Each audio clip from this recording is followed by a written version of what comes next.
No isn't the worst thing a girl can say, but the worst thing a girl could do is to pretend to like you or love you, get you attached, treat you like her boyfriend, and tell you she's not ready for a relationship. Shawty just played you like she's playing Animal Crossing. If there was an Olympic sport for getting played, best believe you would have gotten a gold or bronze medal. Y'all didn't even get past the talking stage. She dragged it out like this was 13 reasons why. If this was me, finding her would be as easy as trying to find the one piece. This type of disrespect is something you can't tolerate. The woman species now makes your blood boil. Talking to girls romantically is something you don't even want to hear about. This is the type of pain and heartbreak that will have you up at 3 a.m. doing 3 sets of 20 push-ups while thinking of ways to change your life around. This is the type of pain that makes you want to get rich and conquer the world. After this type of foolery, she might have turned you nonchalant. Now every girl you meet after her suffers. It's like she broke the way you loved and trusted. This is honestly most of us guys' lore. A lot of us aren't born nonchalant. It's usually someone who makes us feel that we need to be this way to protect ourselves from the way we were once hurt. This is why I always say don't give away your love and your heart too soon. Then it could all be a game of poker, and these girls are waiting for you to show your hand so they can crush you and take you for everything you have. After that kind of situation, you don't just move on like nothing happened. People act like you can just charge it to the game, but that game took something from you. It took the version of you that believed words matched actions. It took the version of you that assumed consistency meant interest, that effort meant intention. And once that's gone, it doesn't come back easily. You start noticing the shift in yourself. You don't text first as much anymore. You hesitate before opening up. Compliments feel suspicious. Affection feels temporary. You're no longer asking, do I like her? You're asking, is this even real? And that question follows you into every new connection, even with people who haven't done anything wrong. That's the unfair part. One person plays with your feelings, and suddenly everyone after them has to deal with the damage. You become guarded, distant, almost emotionally lazy, not because you don't care, but because caring once cost you too much. You learn that giving your heart too early can turn into a lesson you never asked for. And late at night, that's when it really hits. When the distractions are gone, when you're alone with your thoughts, that's when the anger shows up, not just at her, but at yourself, for ignoring the red flags, for believing potential instead of patterns, for staying when deep down something felt off. That anger fuels change, but it can also harden you if you're not careful. A lot of guys turn that pain into motivation. Gym sessions at ungodly hours, obsessing over goals, wanting to level up in every area of life. And while growth is good, it's important to recognize where it's coming from. Are you improving because you want more for yourself? Because you're trying to prove you were worth choosing? That experience becomes part of your story, your lore, not to victimize you, but to explain why you move the way you do now, why you don't fall as fast, why you keep your guard up, why you test people before trusting them. You weren't born this way. Someone taught you to protect yourself. And the real lesson isn't to stop loving. It's to stop giving your heart to people who haven't earned access to it yet. What really messes with you is realizing she probably didn't think it was that deep. To her, it was just talking, just vibes, just something to pass the time. But to you, it was hope. It was imagination. It was planning things in your head you never even said out loud. And that imbalance is where the damage happens. One person is casually passing time, the other is slowly building attachment. You replay moments looking for answers.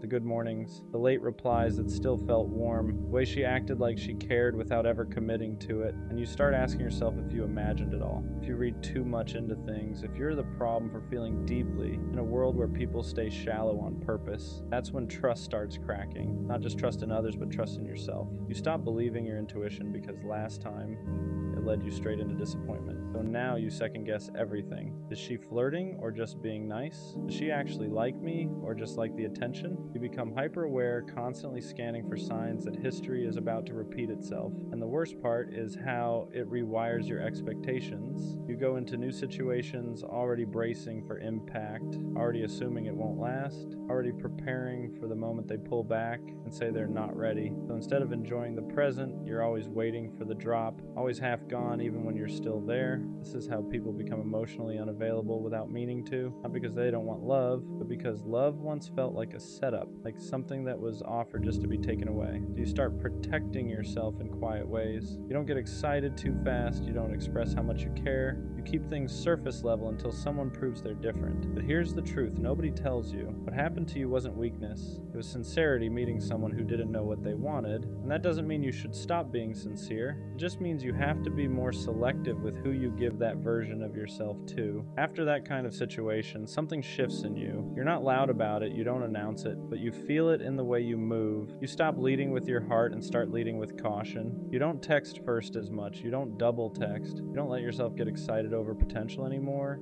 You tell yourself it's maturity, but deep down, it's fear wearing a calmer face. You start believing that caring less is safer, that being detached is smarter, that if you never let anyone get too close, they can't pull the rug from under you again.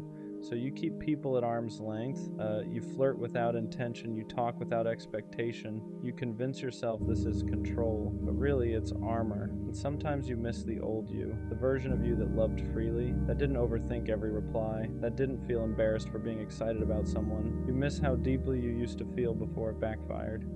You don't know how to go back without risking the same pain again. That's how one situation can bleed into every future one. You start punishing people who haven't done anything wrong yet, not intentionally but subconsciously. You assume they'll leave, assume they'll switch up, assume they'll say they're not ready once you get attached, so you stay one step ahead emotionally, just in case. And the scary part is how normalized this becomes. People praise you for being nonchalant, for not caring too much, for being unbothered. They don't see the nights you still replay things in your head. They don't see how guarded you've become. They don't see how badly you still want something real, even though you act like you don't. But here's the part you need to hear. Becoming colder isn't healing, it's surviving. And survival is not the same as growth. You didn't lose because you cared. You lost because you cared about someone who wasn't capable of matching it. One day, someone will come into your life and your walls will confuse them. They'll feel the distance, they'll wonder why you hesitate, and you'll have to decide whether you're going to keep letting the past decide how you love, or whether you're ready to risk feeling again, this time with someone who actually means it. Here's the truth, nobody really prepares you for. The hardest part isn't getting played, it's what happens after, when you meet someone new who actually treats you right, and you don't know how to receive it. Their consistency feels suspicious. Their interest feels too good to be true. When they text back fast instead of feeling secure, your mind starts asking, what's the catch? Because your brain remembers patterns, remembers how attention turned into attachment, and attachment turned into disappointment. So now every good thing feels temporary. You don't relax into love anymore, you brace for impact. You're always waiting for the switch up, the moment they pull away, the moment they say they're not ready, the moment you realize you were just another phase to them. And it's exhausting, because part of you wants to love again the way you used to. Fully, honestly, without holding back. But another part of you is screaming not to, telling you that being vulnerable is dangerous, that letting someone see you is how you get hurt, so you stay halfway in, halfway out. Enough to not be alone, but not enough to be devastated again. That's why you start confusing peace with boredom. Healthy love feels quiet compared to chaos. There's no guessing games, no mixed signals, no emotional roller coaster. And because you got used to inconsistency, stability feels unfamiliar, almost wrong. You catch yourself thinking, why isn't this hurting? Why am I not anxious? And that's when you realize how much damage was done, but healing doesn't mean you'll never be cautious again. It means learning when caution is protecting you, and when it's sabotaging something good. It means unlearning the belief that love has to hurt to be real. It means reminding yourself that not everyone is playing a game, even if someone once did. You're not broken for being guarded, you're human. You adapted. Don't let one person's inability to love you properly rewrite who you are at your core, because the version of you that loved deeply wasn't weak. That version was brave, and one day when it's safe again, you'll recognize that feeling, and you'll know it's finally real. What nobody tells you is that after being hurt like that, you don't become heartless overnight. You become careful. You start analyzing everything, tone, timing, energy.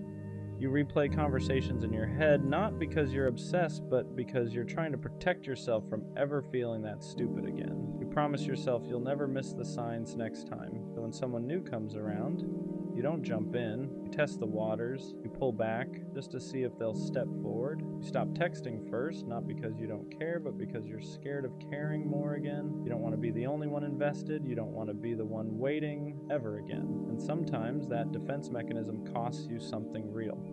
The person in front of you isn't the one who hurt you. They're not playing games. They're not keeping you around for attention. They're just trying to get to know you, but your heart doesn't know the difference yet. It's still in survival mode. You might even catch yourself pushing them away emotionally, acting distant, acting unbothered, acting like you don't care as much as you actually do, because caring openly once led to pain, and you don't want to relive that lesson. You tell yourself you're just being smart now, more mature, more controlled. Deep down, There's a part of you that misses loving without fear, and that's the conflict. You want connection, but you don't want to bleed for it. You want intimacy, but only if it doesn't cost you your peace. So you move slow, you keep walls up, you tell yourself if it's meant to be, they'll stay. And if they leave, at least you didn't give them everything. Just know this. Healing isn't about rushing back into who you were before. It's about choosing who you want to be now. Someone wiser, someone more aware, but still open, still capable of real love. Because the goal was never to become cold, it was to stop giving your warmth to people who couldn't handle it. Here's the truth.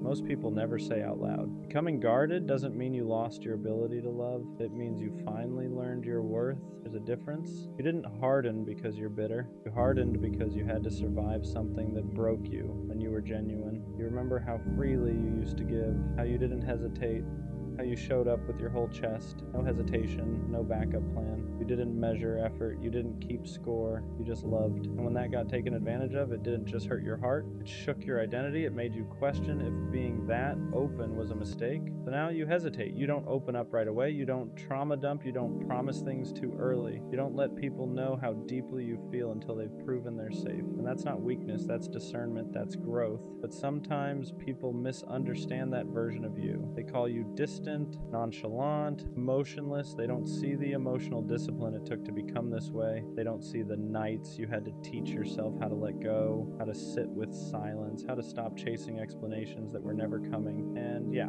it gets lonely sometimes because not everyone has the patience to get past your walls.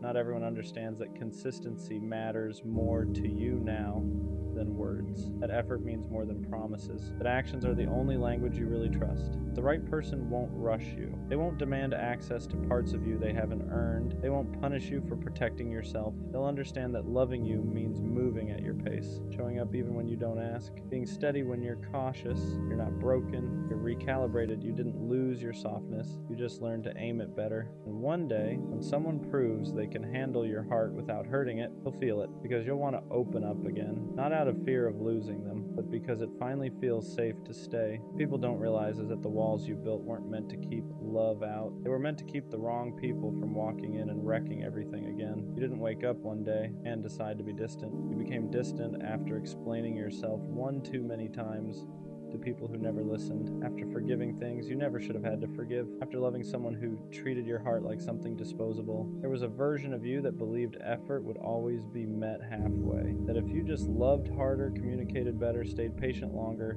things would work out. And when that belief collapsed, it didn't collapse quietly, it shattered, because you weren't just mourning a person, you were mourning the version of yourself that thought love was always safe. So now you watch patterns, you notice energy shifts, you pay attention to how people show up when it's inconvenient, not when it's easy. You don't get attached to potential anymore. You don't romanticize promises. You wait to see if words and actions line up, and if they don't, you detach without explaining yourself the way you used to. Some people call that cold, but it's not. It's clarity. You're tired of giving the benefit of the doubt to people who already showed you who they were. You're tired of staying loyal to people who only kept you around when it benefited them. You're tired of feeling stupid for caring too much, so you stopped overextending. You stopped proving. You stopped begging to be chosen. And yeah, sometimes you miss how deeply you used to feel. Sometimes you miss how excited you got, how hopeful you were.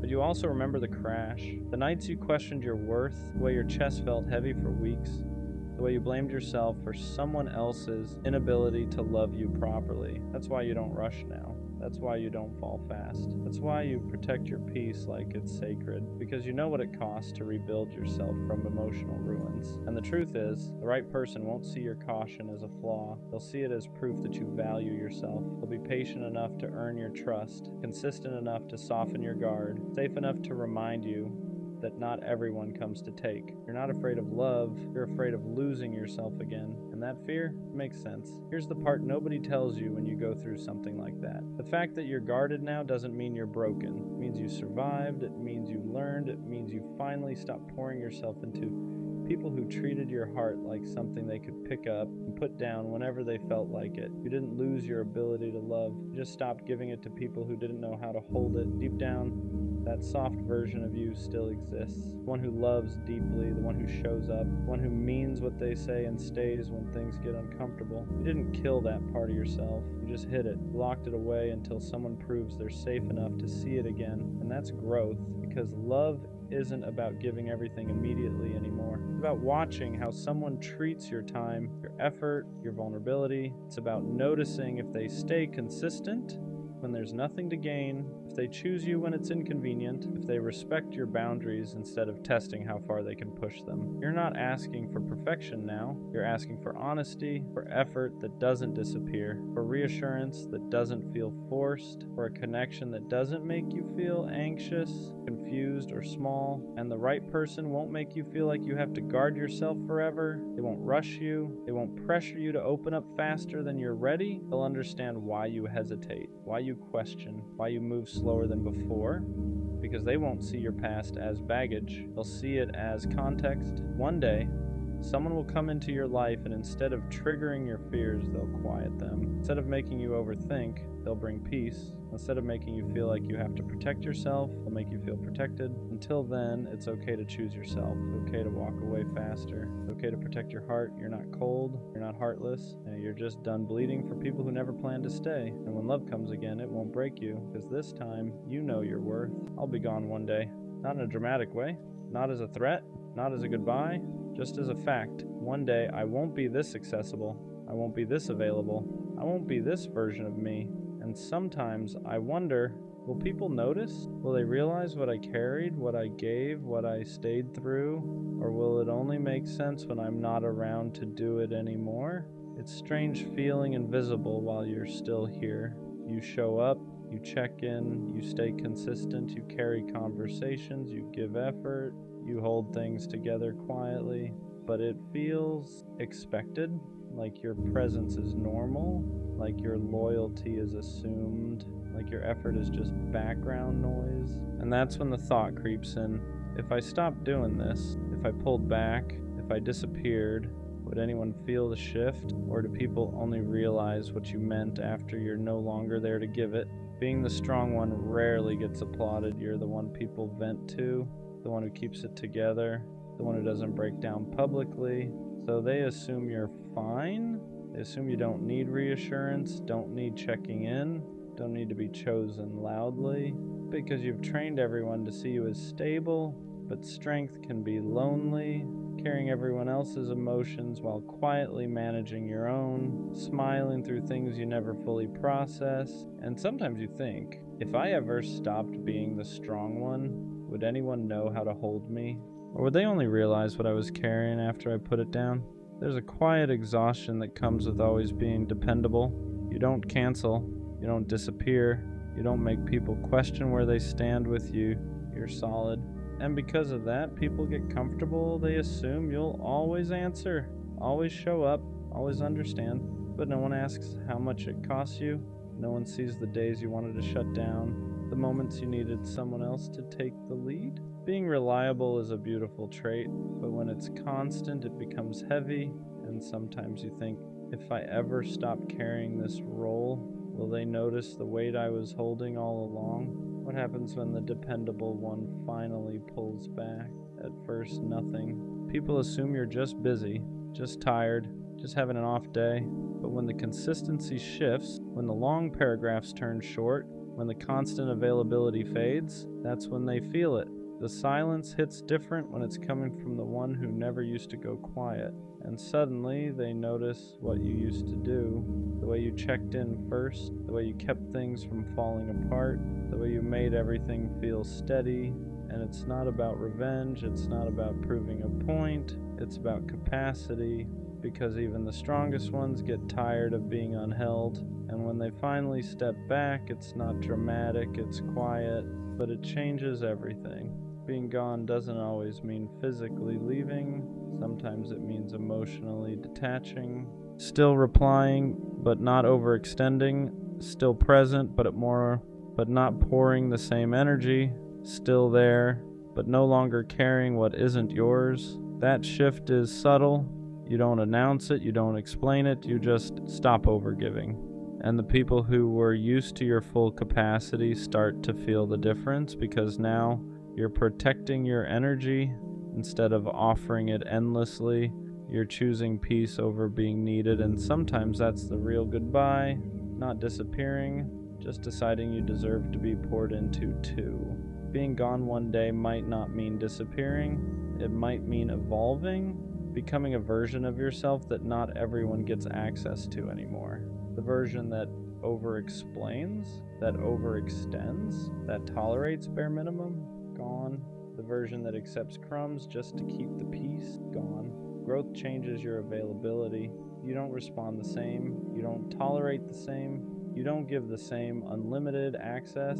And some people will say you changed. They'll say you're distant, different, harder to reach. But what they really mean is you stopped being endlessly accessible. And sometimes being gone is just becoming too self-aware to stay in spaces that don't value you. The right people won't lose you when you grow. They won't complain that you changed. They'll adjust with you, because real connection isn't built on convenience. It's built on understanding.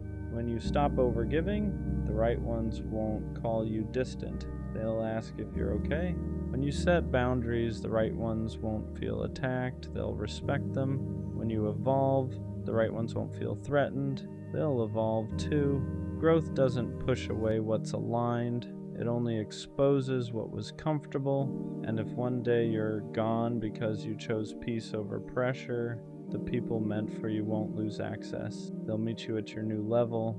One day, being gone might just mean I finally chose myself. Not selfishly, not dramatically, fully choosing peace over pressure, fully choosing growth over familiarity, fully choosing reciprocity over exhaustion, because for a long time I chose understanding, I chose patience, I chose staying, even when it drained me. But one day I'll choose alignment, and that might look like distance to people who benefited from my overgiving. It might look like silence to people who only checked in when I carried things. But to me, it'll feel like relief, because being gone isn't always about leaving others. Sometimes it's about finally not leaving yourself. I'll be gone one day, but not in a tragic way, in a transformative way. I'll be gone from the spaces that drained me, gone from the roles that confined me, gone from the version of me that overgave just to be appreciated. And the people who only valued what I provided, they'll call it distance. The people who only noticed when I carried things, they'll call it change. But the ones who truly saw me, they'll understand. Because being gone isn't disappearing, it's evolution. It's choosing peace over performance, reciprocity over exhaustion, alignment over attachment. One day I'll be gone. And it won't be because I faded. It'll be because I finally grew into a version of myself that refuses to stay where I'm not valued. And that's not a loss. That's a rebirth. I don't think love works anymore. Not the way it used to. Not the way we were told it would. Because everything about it feels fragile now. Disposable. Temporary. I used to believe love was something you built and protected. Something you chose every day. Something that got stronger the more you worked through it. Now it feels like something people try on, like an outfit, like a phase, like something that lasts until it becomes inconvenient. And maybe that's just my experience talking. Maybe I'm jaded, maybe I'm tired, but it's hard not to feel this way when you've watched effort get ignored, loyalty get tested, and consistency get replaced with excitement. It feels like the people who care the most lose the fastest. The ones who communicate openly get labeled too much. The ones who stay calm get called boring. The ones who try to build something stable get overlooked for something unpredictable.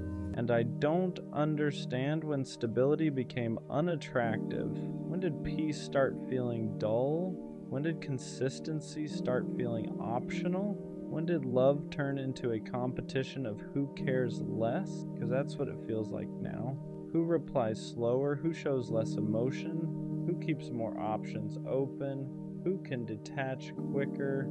It feels like the winner in modern love is the one who invests the least, and that doesn't make sense to me, because love was never supposed to be strategic. It was supposed to be mutual. It was supposed to feel safe. It was supposed to feel intentional. But now, it feels like leverage. It feels like power dynamics. It feels like emotional poker. And I'm tired of pretending that doesn't affect me.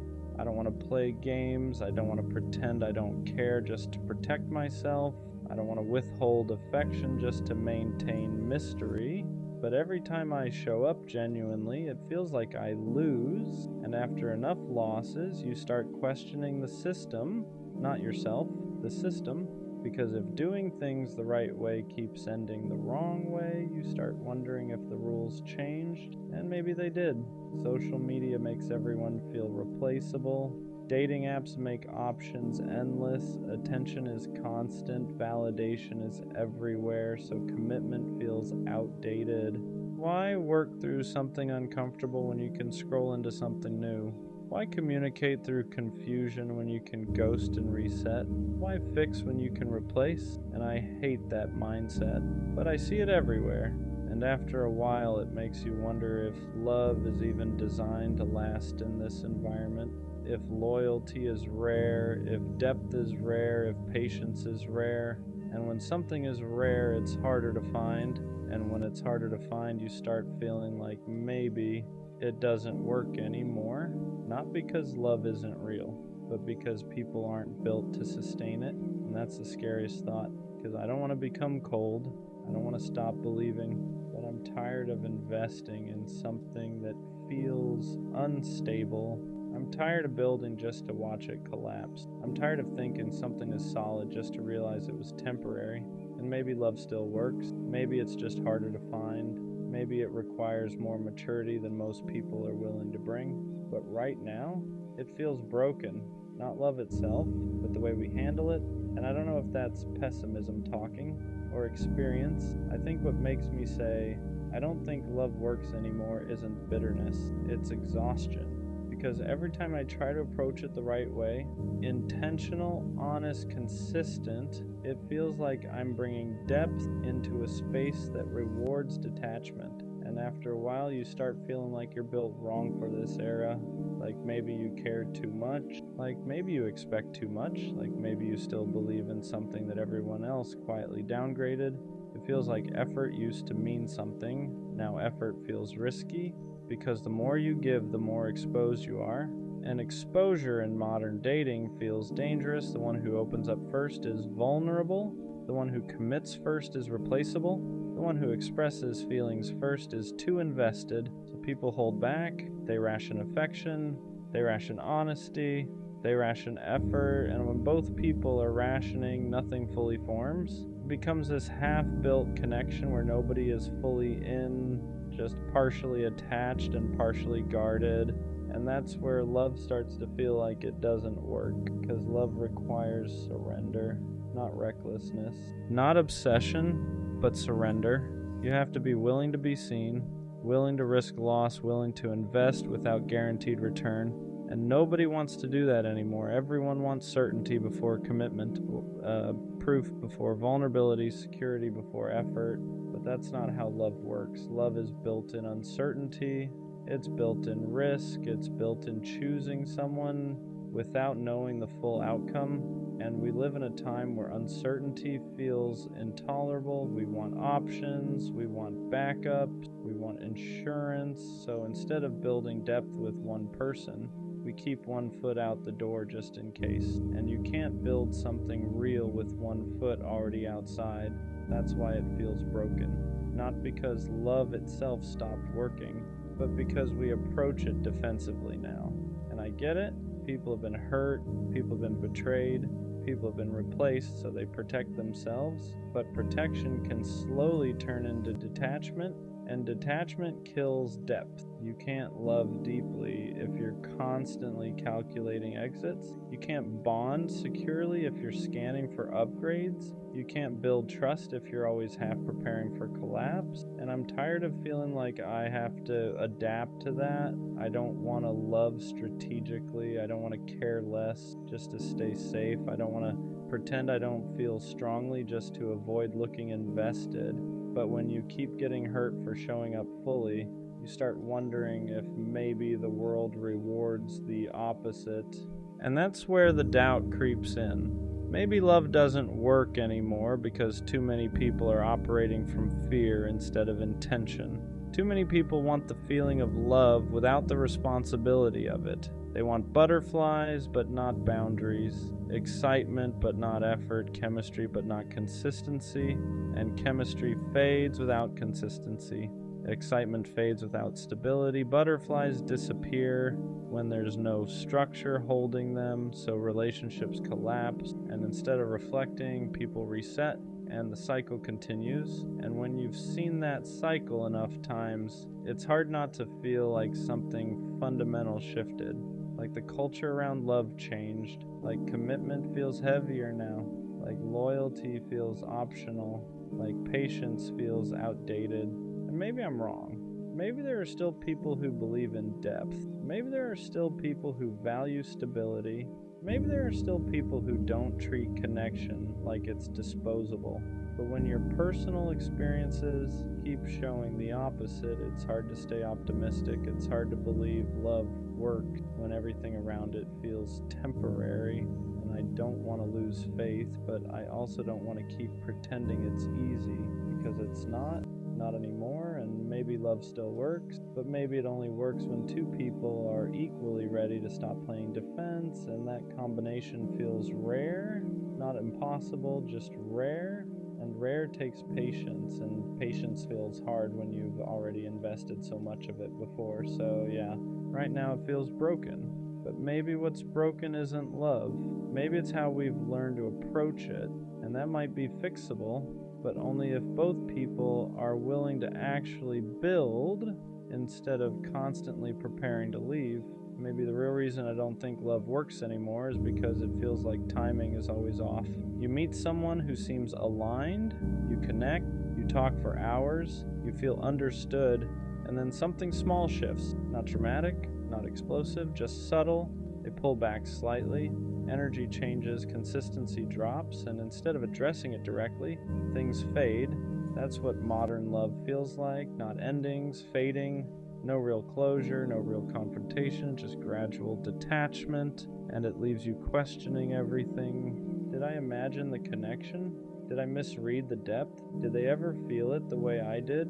Because when something ends without clarity, your mind fills in the blanks, and most of the time the blanks aren't kind. You start blaming yourself.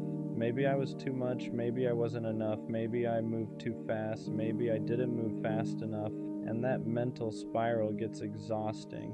Love starts feeling like a puzzle with missing pieces. Like no matter how carefully you approach it, something unpredictable shifts. And maybe that unpredictability is what makes it feel broken, because love requires stability to grow. You can't build something meaningful on inconsistent ground. You can't plant something deep in unstable soil. And right now, everything feels unstable. People are distracted. Attention spans are shorter. Validation is constant. It's hard to compete with instant dopamine, because love isn't instant dopamine. It's slow burn. It's repetition. It's routine. It's choosing someone again and again, even when the excitement settles. And we live in a culture that constantly chases the next high. So once comfort replaces adrenaline, people confuse it with boredom. Once peace replaces intensity, people think something's missing. But peace isn't missing something. Peace is the goal. And maybe that's why love feels like it doesn't work anymore. Because people are chasing sparks instead of substance. They want fireworks every day, but fireworks aren't sustainable. They're loud, they're bright, they're temporary. Real love isn't fireworks, it's foundation, and foundations aren't flashy. They're steady, and steady doesn't trend well. Steady doesn't go viral. Steady doesn't give you constant emotional spikes, but steady is what lasts. And maybe we forgot that. Maybe we've confused intensity with compatibility. Maybe we've confused excitement with alignment. Maybe we've confused attention with affection. And when those illusions fade, people assume love failed. But maybe love didn't fail. Maybe expectations did. Still, it's hard not to feel tired, because every time you start believing in something new, you're also bracing for impact. You don't enter connections open anymore.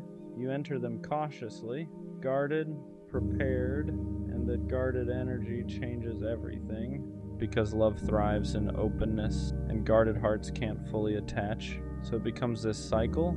People get hurt, they protect themselves, They enter something new with walls up. The connection never fully forms. It collapses. They say, see, love doesn't work. But maybe the walls are the problem. Maybe we're all trying to avoid pain so aggressively that we're also avoiding depth. And I don't know how to fix that, because I understand why people guard themselves. I do it too. After enough disappointment, you start building armor, but armor blocks connection just as much as it blocks harm. And that's the dilemma. How do you stay open in a world that keeps showing you how easy it is to be replaced? How do you trust when you've seen how quickly people move on? How do you believe in permanence when everything feels temporary? Those questions don't have easy answers. And that's why sometimes it feels easier to just say, love doesn't work anymore. Because admitting it feels broken, feels safer than admitting you're still hoping it does. And maybe that's the truth. Maybe I don't actually think love is broken. Maybe I'm just scared that I won't find someone who approaches it the way I do. Someone who values depth over dopamine, stability over sparks, consistency over chaos. Because if that kind of person still exists, then maybe love still works. It's just rare. And rare feels invisible when you've only experienced the opposite. So maybe love isn't broken. Maybe the way we approach it is. And maybe the real challenge isn't finding love. It's finding someone who isn't playing defense the whole time, because love can't work if both people are preparing for it to fail. It only works when both decide to build, not brace, and that's what I'm still trying to believe. I think what really makes me say love doesn't work anymore is how disposable everything feels. Nothing feels permanent. Not feelings, not promises, not even history. You can spend months building something with someone. Routines, memories, habits, inside jokes, and then one day it's like it never happened. They move on, they reset, they rebrand their life without you in it, and you're left sitting there wondering how something that felt so real could be treated so lightly. It makes you question whether permanence even exists anymore. Because love used to mean endurance. It used to mean working through discomfort. It used to mean fighting for connection when things got complicated. Now it feels like the moment things feel heavy, people exit. The moment conflict shows up, people reconsider. The moment effort is required consistently, people get tired, and I'm not saying everyone is like that. But it's common enough that it starts to feel normal, and when something unhealthy becomes normalized, you start adjusting your expectations, you start lowering standards without even realizing it. You start telling yourself, maybe this is just how it is now, maybe I'm expecting too much, maybe stability is unrealistic. And that's the dangerous part, because once you start believing depth is unrealistic, you start accepting less than you deserve. You start settling for half effort, half commitment, half presence, and half love never feels secure. It feels temporary. It feels like you're constantly on probation. Like you have to maintain value instead of simply being valued, and that's exhausting. Love shouldn't feel like an audition. It shouldn't feel like you're being evaluated weekly. It shouldn't feel like you're one mistake away from being replaced, but that's what modern dating culture does. It keeps everyone slightly disposable because there's always another option, and options change the psychology of commitment. Now, when people feel like there's endless supply, they don't invest deeply. They sample, they test, they compare, they upgrade, and depth requires focus. You can't build something meaningful if you're constantly scanning the horizon. And I'm tired of feeling like depth is rare, like loyalty is rare, like emotional maturity is rare. Because if those things are rare, then sustainable love becomes rare too. And when something becomes rare, it starts feeling mythical, like a concept instead of a reality. And I don't want love to feel mythical. I want it to feel grounded, attainable, real. But it's hard to believe in that when everything around you looks temporary. It's hard to stay optimistic when you've watched people replace long-term connections in weeks, when you've seen loyalty get overlooked for excitement, when you've seen communication get labeled as too intense. It makes you question if the qualities you value are even appreciated anymore. and I refuse to become colder just to survive in this environment, but sometimes I understand why people do. Because caring fully feels risky, showing up fully feels vulnerable, and vulnerability feels unsafe when you've seen how quickly people pivot. So instead of opening fully, people guard. Instead of committing deeply, people hesitate. Instead of building, people browse. And browsing never creates attachment, it creates distraction. So maybe love doesn't feel like it works anymore, because too many people are browsing instead of building. Too many people are entertaining instead of committing. Too many people are protecting themselves instead of participating fully. And when both people are slightly guarded, slightly detached, slightly prepared to leave, the connection never roots deeply, it stays surface level. And surface level love doesn't survive pressure, it collapses the moment something real tests it. And that collapse reinforces the belief, see, love doesn't work. But maybe love isn't failing, maybe it's just not being handled properly. Maybe it requires two people who are equally tired of games, equally tired of ego, equally ready to stop scanning and start building. And that combination is rare, not impossible, just rare. And when something is rare, it takes time to find. But when you've already waited, already invested, already tried, it's hard not to feel discouraged. It's hard not to say, maybe this just doesn't work anymore. Because hope feels heavy when you've carried it through disappointment repeatedly. Still, there's a small part of me that refuses to fully give up, not because I haven't been hurt, but because I know what depth feels like, and I know I'm capable of giving it. So maybe love doesn't feel broken, maybe it just feels misaligned. Maybe I haven't met someone operating at the same level yet, and maybe love only doesn't work when one person is building and the other is browsing. And next time I won't settle for someone who's just browsing, because I'm done treating love like something experimental. I want something intentional, and if that's rare, then I'll wait, but I won't pretend that what's common right now feels functional, because it doesn't, and that's why sometimes it feels broken. Another reason I feel like love doesn't work anymore is because nobody seems patient enough for it. Real love is repetitive. It's waking up and choosing the same person on regular days, not just exciting ones. It's having conversations that aren't aesthetic. It's working through misunderstandings. It's sitting in awkward silence sometimes. It's resolving conflict instead of avoiding it. And patience feels rare now. The moment something feels complicated, people start questioning compatibility instead of questioning their communication. The moment effort feels required, people start asking if there's someone easier. The moment discomfort shows up, people confuse it with wrong person. But discomfort isn't always misalignment. Sometimes it's growth, sometimes it's two different perspectives trying to learn each other. And learning takes time, but time feels expensive in a world where attention is cheap. It's easier to restart with someone new than it is to repair with someone familiar. It's easier to chase a fresh high than maintain steady connection. It's easier to scroll than sit, and when everything around you reinforces immediacy, patience feels outdated. But love has never been immediate. It starts fast sometimes, and sure, but it sustains slowly. And sustainability isn't exciting, it's disciplined, it's structured, it's built. And I think a lot of people want the feeling of falling in love, but not the responsibility of staying in love. Falling is automatic, staying is intentional, falling feels magical, staying feels deliberate, and deliberate takes effort, and effort feels optional now. That's what makes it feel broken. Because if two people aren't equally patient, equally committed to working through friction, the relationship never stabilizes. It stays fragile, and fragile things shatter easily. Then everyone says, see, it didn't work, but maybe it didn't work because it was never given time to become strong.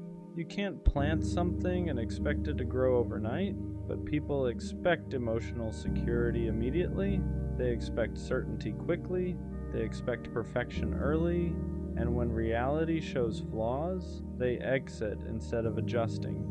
And after experiencing that enough times, you start questioning whether anyone actually stays long enough to build something durable.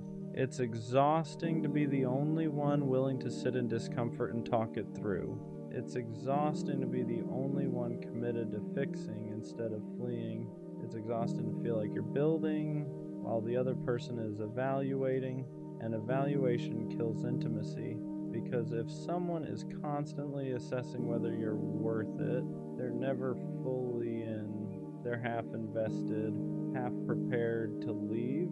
And love doesn't grow in half investment, it grows in commitment. So maybe love doesn't feel broken, maybe commitment does, maybe patience does, maybe resilience does, because real love requires all three, and without them it collapses under the weight of normal human imperfection, and humans are imperfect, always, which means love will always require forgiveness, always require communication, always require choosing someone even when it's not convenient, and if people aren't willing to do that consistently, then yeah, it starts to feel like love doesn't work anymore because nobody is sustaining it long enough to see it mature.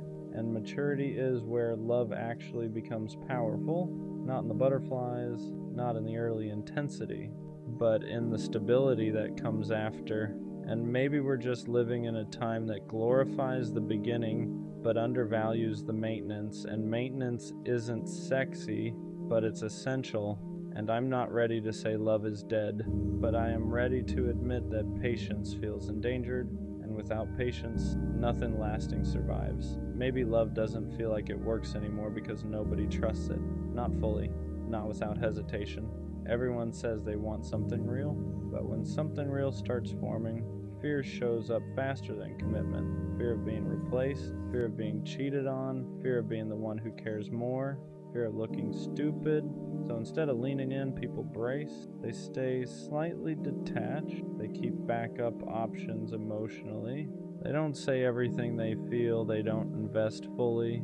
And when two people are both protecting themselves at the same time, nothing deep ever roots. It becomes this cautious connection where both are waiting for the other to prove something first. Show me you won't leave. Show me you're serious. Show me I'm safe. But safety doesn't come from interrogation. It comes from participation. And participation requires risk. That's the part that feels lost now. Nobody wants to risk looking foolish for love, but love has always required that. You have to be willing to look foolish, to say I care first, to show up consistently even when you don't know the outcome, to invest without a guarantee, and guarantees don't exist. So instead of risking vulnerability, people risk nothing.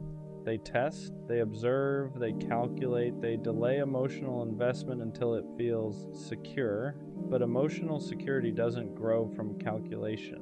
It grows from consistency, and consistency requires trust, and trust requires vulnerability. It's a cycle, and when one part is missing, the whole structure collapses. So maybe love feels broken because too many people are trying to feel safe before they've actually built anything safe. They want certainty before commitment, but certainty is something you earn together, not something you demand up front. And I get it. Nobody wants to be hurt again. Nobody wants to feel like the fool who cared more. Nobody wants to invest months just to be replaced in weeks. But if both people are guarding themselves at all times, love never gets a chance to breathe. It suffocates under suspicion, it weakens under ego, it dissolves under comparison, and comparison is everywhere now. We compare partners to people online, we compare relationships to curated timelines, we compare our connection to someone else's highlight reel, and comparison erodes gratitude. It makes you focus on what's missing instead of what's present, and when gratitude fades, dissatisfaction grows, and dissatisfaction looks for alternatives, and alternatives are always available now, so commitment feels heavier than ever, because staying means choosing one thing in a world full of options, and that feels scary to people who haven't learned how to be content. And that's another part of why it feels like love doesn't work, because contentment is rare. And without contentment, nothing feels enough. Not the effort, not the loyalty, not the stability. There's always a what if, and what if is poison to commitment. What if there's someone better? What if I'm settling? What if this isn't the highest version of love? But love isn't about maximizing, it's about choosing. And choice requires focus, and focus requires discipline. And discipline isn't romanticized anymore. Excitement is, intensity is, instant chemistry is. But chemistry alone can't sustain anything. It ignites, it doesn't stabilize, and maybe that's why love feels like it fails. Because people confuse ignition with foundation. They fall fast, they burn bright, they collapse quickly. And then they say, see? Love doesn't work. But maybe what didn't work was patience. Maybe what didn't work was emotional maturity. Maybe what didn't work was two people being equally willing to commit without constantly scanning for something better. I don't think love stopped working. I think standards changed. I think attention got divided. I think ego got louder. And I think fear got stronger. And fear makes people protect themselves in ways that sabotage the very thing they want. So when I say I don't think love works anymore, maybe what I really mean is I don't see enough people willing to handle it properly, because love is simple. People complicate it. Love is consistent. People are inconsistent. Love is intentional. People are distracted. And until two people show up ready to be disciplined about connection, not just excited about it, it's going to keep feeling unstable. And that's exhausting, because I don't want to approach love like a risk assessment. I want to approach it like a build. But building requires two architects, not one builder and one evaluator. And maybe that's the real challenge, not finding love, but finding someone who isn't quietly preparing for it to fail. Because love only doesn't work when someone stops working at it. And too many people stop the moment it requires effort instead of adrenaline. And I'm tired of adrenaline. I want foundation. And until I find someone who wants foundation too, it's gonna feel broken. Another reason it feels like love doesn't work anymore is because people are addicted to potential more than presence. They fall in love with what something could be instead of what it actually is. They fall for the idea, the fantasy, the imagined future. But when reality sets in, flaws, habits, differences, instead of adjusting expectations, they downgrade the connection. It's like people want perfection in a human body, and humans aren't perfect. So the moment imperfection shows up, doubt follows. She could be better. He could be more. This might not be the best I can get. And that mindset destroys contentment. Because if you're always wondering if something better exists, you'll never water what's in front of you. You'll keep browsing instead of building. And browsing doesn't create depth. It creates comparison. And comparison slowly poisons appreciation. You stop seeing what someone does for you. You focus on what they don't. You stop valuing consistency. You crave excitement. And excitement is unstable. Love isn't built on constant excitement. It's built on reliability. And reliability feels boring if you're addicted to adrenaline. That's the uncomfortable truth. Some people don't want peace. They want chaos that feels passionate. They want intensity that feels cinematic. They want love to look like a movie, dramatic, emotional, unpredictable, but real love is structured. It's routine. It's sometimes quiet, and quiet doesn't trend. Quiet doesn't feel thrilling, but quiet is secure. And security is rare in a world that rewards unpredictability. So when someone gives you stability, it feels unfamiliar, and unfamiliar feels uncomfortable, and uncomfortable gets labeled as not right, so they leave, and then they chase something that feels intense again, and that cycle repeats, and every time it collapses, they say, love just doesn't work for me.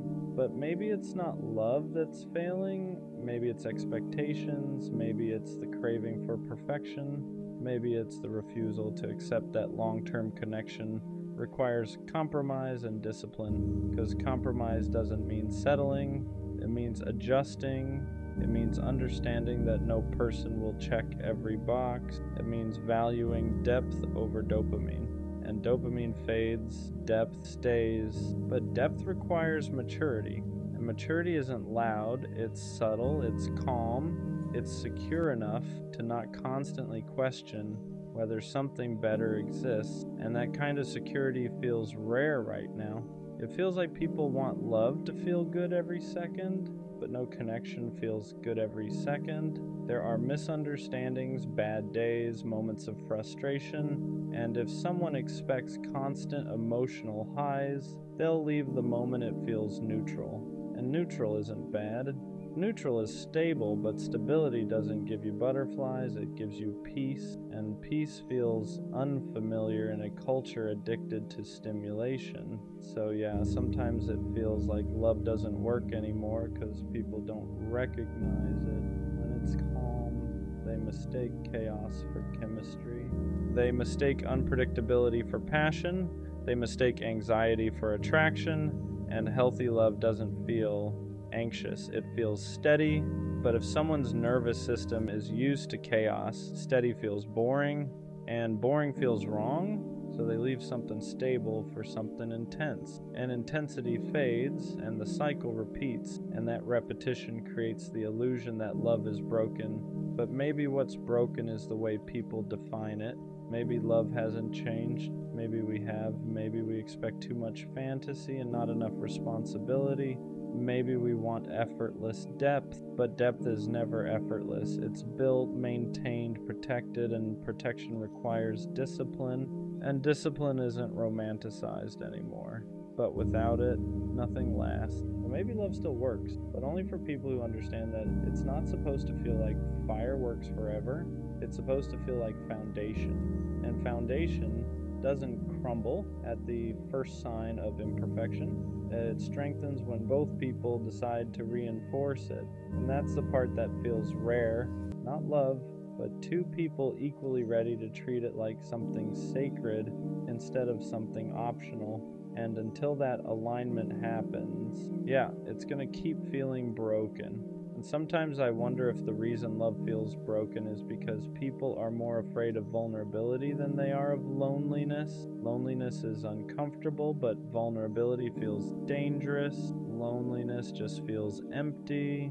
Vulnerability feels exposing. And exposing yourself in a world where people can replace you in days feels reckless. So instead of risking being fully seen, people present edited versions of themselves, curated personalities, controlled emotions, measured effort. And when two curated versions try to connect, the connection stays surface level, because depth only forms when masks come off. And masks are safer. Masks protect ego. Masks protect pride. Masks protect image, but masks also block intimacy, and intimacy is what makes love feel alive. Without intimacy, you're just sharing space, and shared space isn't the same as shared depth. Maybe love feels broken because nobody wants to be the first one to remove the armor. Nobody wants to be the one who says, "I care," without knowing if it'll be reciprocated. Nobody wants to look foolish, but love has always required risk. And if risk tolerance is low, depth tolerance is low too. And low depth means fragile connection, and fragile connection collapses under normal human imperfection. Then everyone says, "See, it didn't work," but maybe it never had the chance to, because it was protected too heavily. You can't build something strong if both people are guarding themselves more than they're investing. And that guarding energy feels everywhere now. It feels like people are in relationships half committed, half prepared to exit, always scanning, always evaluating, always calculating. And calculation kills spontaneity. It kills surrender. It kills the soft parts of love, because soft parts require trust, and trust requires time. And time requires patience, and patience feels scarce. So people rush into feelings but hesitate into commitment. They want intensity without obligation, connection without responsibility, attention without accountability. And that imbalance makes everything unstable, because love isn't just emotion. It's discipline, it's consistency when things feel normal. It's showing up when excitement fades, and showing up isn't glamorous, but it's powerful. And maybe we forgot that. Maybe we've glamorized beginnings and neglected maintenance. Maybe we've romanticized sparks and ignored structure. And when structure isn't present, collapse feels inevitable. So love starts to feel broken, not because it doesn't exist, but because it isn't being handled with care. And care requires emotional maturity. And emotional maturity isn't common, it's developed. And development requires self-awareness. And self-awareness requires reflection. And reflection requires sitting with discomfort, and a lot of people avoid discomfort at all costs. So instead of reflecting, they replace. Instead of adjusting, they exit. Instead of building, they restart. And restarting feels easier than repairing. But restarting resets the lesson too, and the cycle continues. And after watching enough cycles, it's hard not to feel like love is just temporary. Like everything eventually fades, like no one really stays. But maybe the problem isn't love. Maybe it's our attention spans. Maybe it's our tolerance for imperfection. Maybe it's our fear of being fully seen. And maybe love only works when two people are brave enough to risk looking foolish for it, brave enough to commit without constant comparison, brave enough to stay when it's not cinematic, brave enough to build when it's not exciting. And that kind of bravery feels rare, but rare doesn't mean non-existent, it just means selective. And maybe the reason love feels broken to me is because I've seen too much avoidance and not enough bravery. But that doesn't mean bravery doesn't exist, it just means I haven't experienced it consistently yet. And that's frustrating, but frustration doesn't equal impossibility.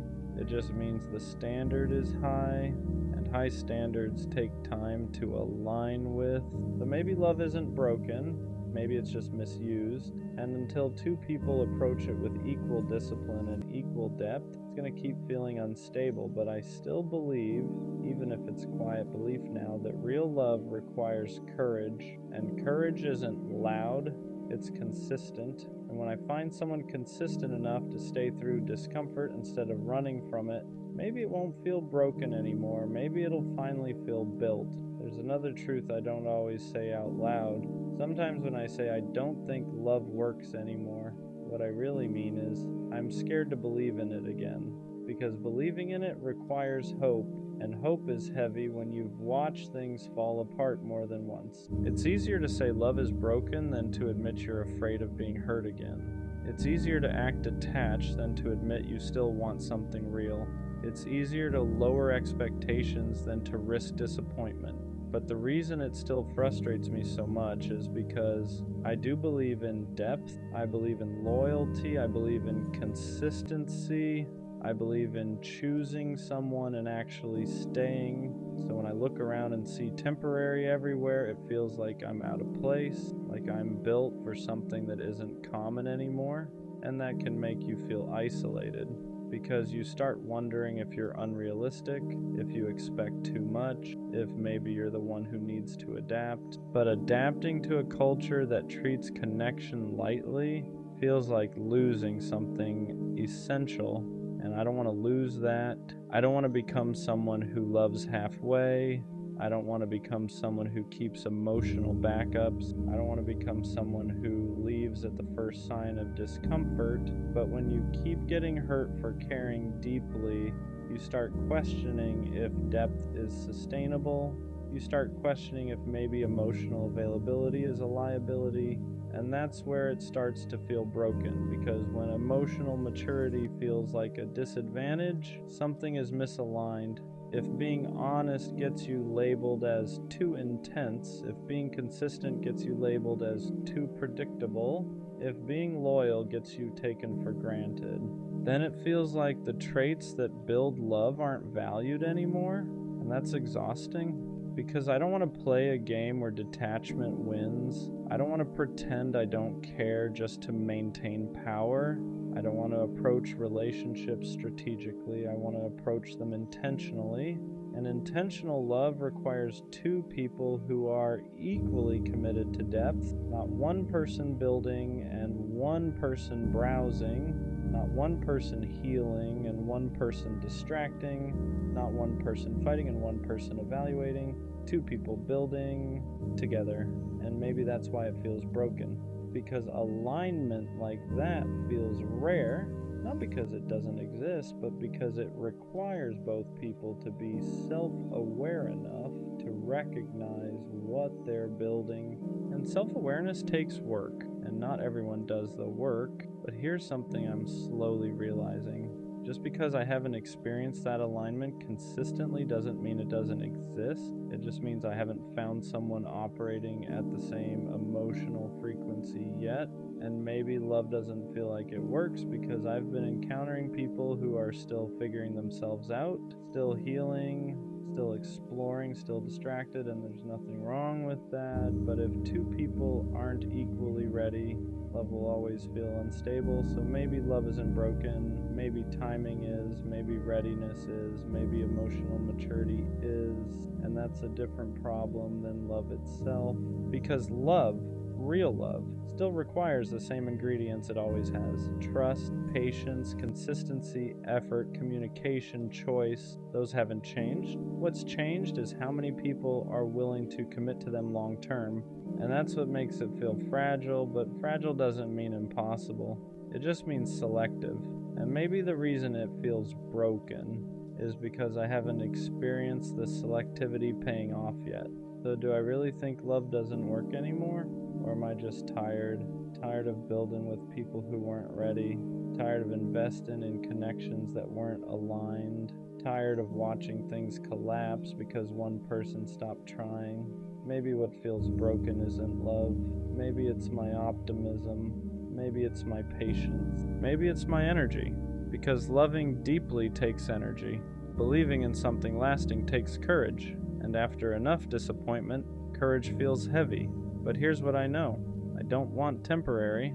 I don't want half effort. I don't want something that collapses the moment it feels normal. I want stability. I want intentionality. I want someone who doesn't get bored when peace replaces intensity. And if that's rare, then I'll accept that it's rare. But I won't accept that it's impossible because I know I exist. And if I exist, someone who still believes in depth and loyalty and consistency, then that means other people like that exist too. Maybe love doesn't feel like it works because it's not common anymore, but uncommon doesn't mean extinct. It just means it requires discernment. It requires patience. It requires walking away from people who treat connection casually. And maybe that's the real shift. Maybe love doesn't work when we try to force it with the wrong people. Maybe it only works when both people are equally disciplined about it. And discipline isn't flashy, but it's powerful. So maybe love isn't broken. Maybe it's just rare enough that you have to be selective about who you build it with. And until that alignment shows up, it's going to feel unstable. But I refuse to become cold just because it's hard. I refuse to downgrade my depth just because others operate shallow. And one day, when two people who both believe in building, not browsing, meet each other, love won't feel broken. It'll feel intentional. And intentional love, that still works. There's a point where saying love doesn't work anymore becomes less about love and more about self-protection. Because if I convince myself it's broken, then I don't have to risk it again. If I label it dysfunctional, I don't have to open up. If I tell myself everyone leaves, then no one can surprise me when they do. It becomes armor. And armor feels safer than hope. Hope requires vulnerability. Hope requires believing someone will show up differently than the last person did. Hope requires trusting that the next connection won't collapse the same way the others did. And that's hard because patterns create expectations. If you've seen inconsistency enough times, you start expecting it. If you've been replaced quickly, you start bracing for it. If you've watched effort go unmatched, you start rationing yours. And slowly, without even noticing, you stop loving the way you used to. You become careful, measured, guarded. You don't say everything you feel. You don't invest as quickly. You don't attach as deeply. And then when something ends, it hurts less, but it also meant less. And that's the trade-off nobody talks about. If you protect yourself enough, you reduce pain, but you also reduce depth. And depth is the whole point. So maybe love doesn't feel like it works anymore because I've been loving defensively, not fully, not recklessly, but cautiously. And cautious love never fully blooms. It survives. It doesn't flourish. And surviving isn't the same as thriving. Maybe I'm not doubting love. Maybe I'm doubting whether I can afford to feel that deeply again. Because feeling deeply means risking loss deeply. And loss has weight. And carrying that weight repeatedly makes you tired. But here's the uncomfortable truth. If I stop believing in love because others mishandled it, then I let their behavior reshape my character. And I don't want that. I don't want to become someone who loves halfway. I don't want to operate from fear. I don't want to treat every new person like they're already guilty of someone else's mistakes. But healing doesn't happen instantly. Trust doesn't reset overnight. And rebuilding optimism takes time, so maybe love isn't broken. Maybe I'm just rebuilding my trust in it. Maybe what feels like cynicism is actually exhaustion. Maybe what feels like disbelief is actually disappointment that hasn't fully healed, because when I'm honest with myself, I still want depth. I still want consistency. I still want something stable and intentional. If I truly believed love didn't work anymore, I wouldn't still crave it. I wouldn't still think about it. I wouldn't still care this much. The fact that I'm frustrated proves I still believe in it. You don't get frustrated over something you've given up on. You get frustrated over something you still want, but haven't found. And maybe that's the shift. Maybe love isn't broken. Maybe my patience is just being tested. Maybe my standards are filtering out what doesn't align. Maybe every failed connection isn't proof that love doesn't work. Maybe it's proof that misalignment doesn't. And misalignment is common, but alignment is rare. And rare things take time to find.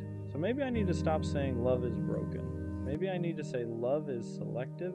Maybe I haven't experienced the right version of it yet. Because the version I want, stable, mutual, disciplined, requires two people equally committed to depth. And depth isn't everywhere. But it exists, I exist, which means someone else like me exists too. And maybe love doesn't feel like it works because I've been encountering people at different stages of emotional maturity, different levels of readiness, different levels of self-awareness, and that doesn't mean love is dead. It just means timing matters, and readiness matters, and alignment matters. So yeah, some days it feels broken, some days it feels like effort goes nowhere. Some days it feels like loyalty isn't valued, but deep down, I don't think love stopped working. I think I'm just tired of building with people who weren't built to stay. And that's different, because when two people are both ready, not just interested, not just attracted, but ready, love doesn't collapse easily. It stabilizes, it deepens, it roots. So maybe love isn't broken. Maybe it just requires the right two people at the right time. And until that alignment shows up, it's going to feel unstable. But I'm not done believing in it. I'm just more careful about who I build it with. And that's growth, not defeat. I really thought she was different, not in a cliche way. Not in that she's not like other girls type of thinking. I mean, I genuinely believe she moved differently, because from the start, she didn't feel like everyone else. She listened. She asked questions. She made it seem like she actually cared about what I was saying, and that's rare, especially now. So when I felt that kind of energy from her, I didn't hesitate. I opened up. I let my guard down faster than I normally would, because when you think someone is different, you stop protecting yourself the same way. You start believing this might actually be something real, and for a while, it felt like it was. The conversations were easy. Nothing felt forced. It felt like we were naturally building something without trying too hard. And that's what convinced me the most, because real connections aren't supposed to feel complicated. They're supposed to feel natural. So I leaned into it. I gave her my time, my attention, my energy, and I didn't second guess it. because in my head I wasn't just talking to someone random, I was building with someone who was different. At least that's what I thought. The more I talked to her, the more convinced I became that she wasn't like everyone else, because she didn't play games. At least it didn't feel like she did. She replied consistently. She didn't disappear randomly. She made the effort to keep conversations going. And when you've dealt with enough inconsistency before, that kind of energy stands out. It feels real, so I trusted it. I stopped overthinking things. I stopped questioning her intentions, because when someone shows you consistency, it feels like proof. Proof that they're serious, proof that they're different, proof that this might actually go somewhere. And that's when I started investing more, not just time, but emotionally. I started letting her see parts of me I don't usually show right away. The way I think, the things I've been through, the way I actually feel about certain things, because I thought she was someone who would understand it, someone who wouldn't take that lightly, and she made it seem like she didn't. She would listen, she would respond in a way that felt genuine. She made it feel like what I was saying actually mattered to her, and that's what pulled me in deeper, because attention is one thing, but understanding, that's different, or at least it's supposed to be. But what I didn't realize at the time was this: just because someone understands you doesn't mean they value you the way you think they do. That realization didn't hit me right away. At first, everything still felt real, because when someone listens to you, understands you, and responds in a way that feels genuine, it's easy to believe they care on a deeper level. And I did. I thought she saw me. Not just the surface version, but the real version. And that's not something I give out easily. For the more she showed that side of herself, the more I leaned in, the more I believed this wasn't temporary. But slowly, things started shifting. Not in a dramatic way, nothing obvious, just small changes. Her replies weren't as consistent. The energy in conversations felt a little different. The effort started feeling slightly uneven. At first I ignored it, because when you believe someone is different, you don't immediately assume they're changing. You assume something else is going on. Maybe she's busy, maybe she's stressed, maybe she just needs space. So I stayed patient. I didn't pull back. I didn't question her. I just kept showing up the same way I always did. Because in my mind, you don't give up on something real just because it feels off for a moment. But here's the thing I didn't realize yet. When someone is actually different, their consistency doesn't disappear without explanation. That's when I started noticing something I didn't want to admit. The version of her I thought was different only existed in certain moments, not consistently. Because when everything was good, she showed up fully. She was present, engaged, easy to talk to. But when something shifted, even slightly, that same energy disappeared, and that's where the confusion started, because now I wasn't just dealing with inconsistency, I was dealing with contrast. One day it felt real, the next day it felt distant, and when you've seen someone at their best, it's hard to accept their worst. So instead of questioning the connection, I started chasing the version of her I thought was real, the version that listened, the version that understood, the version that made everything feel easy. I kept telling myself, that's who she really is, and maybe sometimes it was. But here's the truth I had to face: if someone only shows up for you sometimes, that's not who they are. That's just who they are when it's convenient. And I didn't want to believe that, because admitting that meant admitting something bigger, that maybe she wasn't different. I just experienced her best moments and mistook them for her whole character. Once I accepted that the different version of her wasn't consistent, something else started becoming clear. I wasn't reacting to who she actually was. I was reacting to who I thought she was. And that's a dangerous place to be, because when you build feelings based on someone's best moments, you start ignoring their patterns. You hold on to the highs and excuse the lows, You remember how good it felt when everything clicked, and you convince yourself that version of them is the real one. So every time she pulled away, I didn't take it at face value. I told myself she'll come back to how she was. Every time the energy dropped, I didn't question it. I just stayed consistent, hoping things would reset. And sometimes they did. She would come back. The conversations would feel right again. The connection would feel easy again. And those moments would convince me all over again that she was different. But now I understand something I didn't see back then. Those moments weren't proof of consistency. They were just temporary alignment. And temporary alignment feels real when you want something to work, but real connection doesn't come and go like that. It stays. The more I thought about it, the more I realized something I didn't want to admit. I wasn't in a stable connection. I was in a cycle of highs and lows that kept resetting my feelings every time things felt good again, because every time she came back with that same energy, the version of her that felt easy, understanding, and real. It made me forget everything that didn't make sense. It made me forget the distance, the inconsistency, the moments where I felt like I was the only one holding it together. And that's how cycles keep you stuck. They give you just enough to stay, but never enough to feel secure. And I confused that with something meaningful. I thought the fact that we could get back to that good place meant something. I thought it meant the connection was strong enough to survive anything. But now I understand something clearly. If something keeps breaking and resetting, it's not strong, it's unstable, and I was calling instability different because I didn't want to accept that it wasn't what I thought it was. At some point, I had to stop focusing on how she was in her best moments and start paying attention to how she showed up consistently, because consistency tells you the truth, not the highlights, not the good days, not the moments where everything feels perfect. Consistency. And when I looked at that honestly, the picture changed. She wasn't always there, she wasn't always present, she wasn't always giving the same energy I was. And that's when it hit me. Someone who is actually different doesn't make you feel unsure about where you stand. They don't make you question their effort.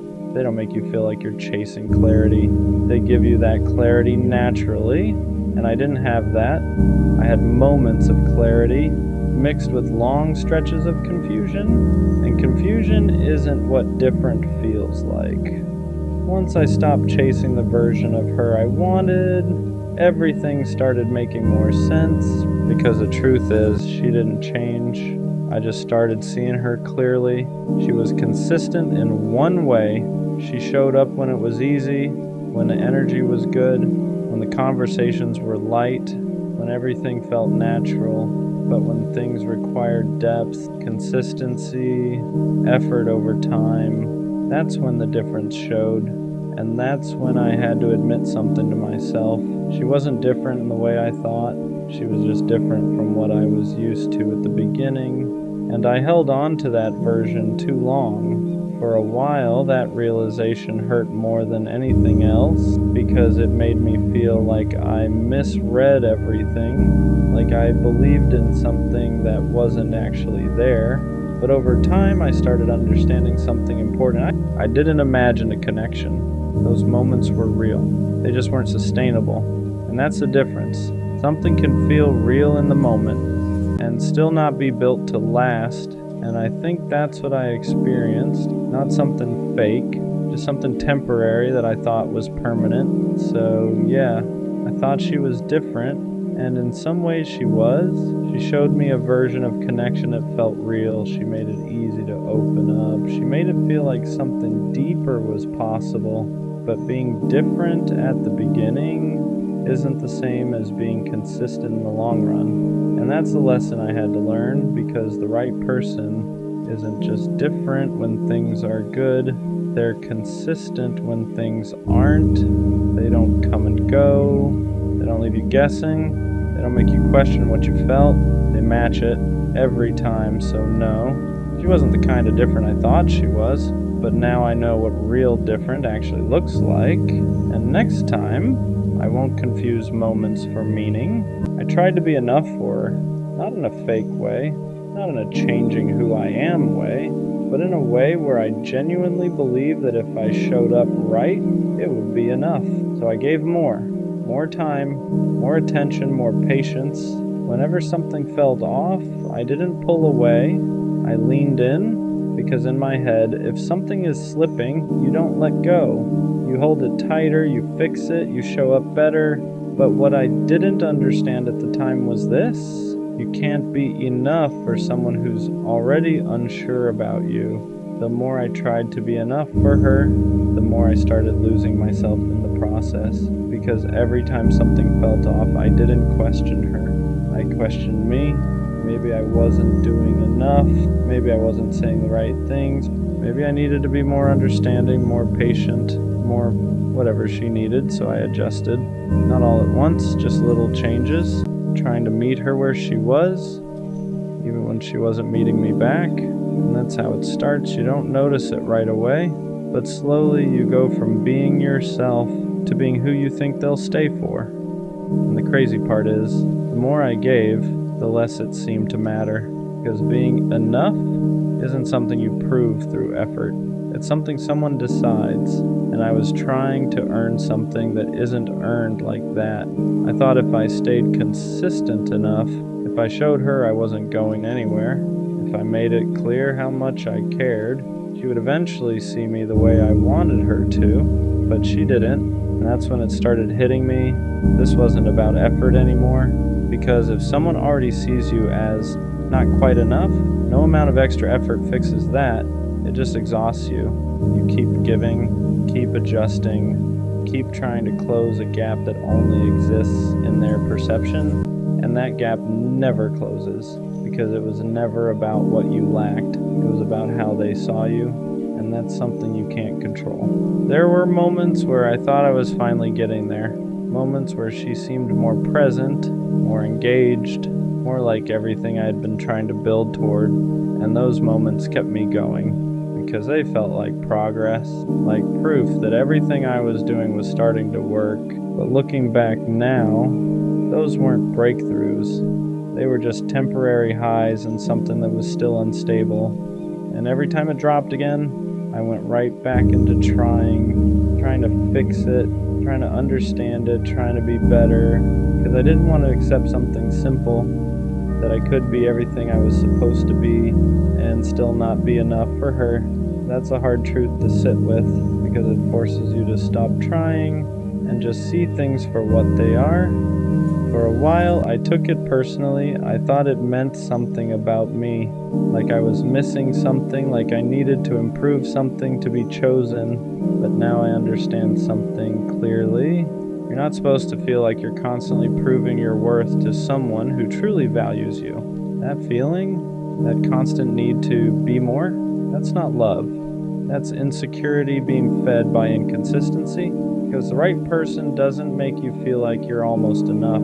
They don't keep you in a space where you're trying to level up just to be chosen. They see you clearly and they decide, without you having to convince them, without you having to overextend yourself, without you having to question where you stand. And once I understood that, everything changed, because now I wasn't looking at myself like I needed to improve to be chosen. I was looking at the situation for what it really was: misalignment, not lack, not failure, just two people who weren't seeing each other the same way, and no amount of effort fixes that.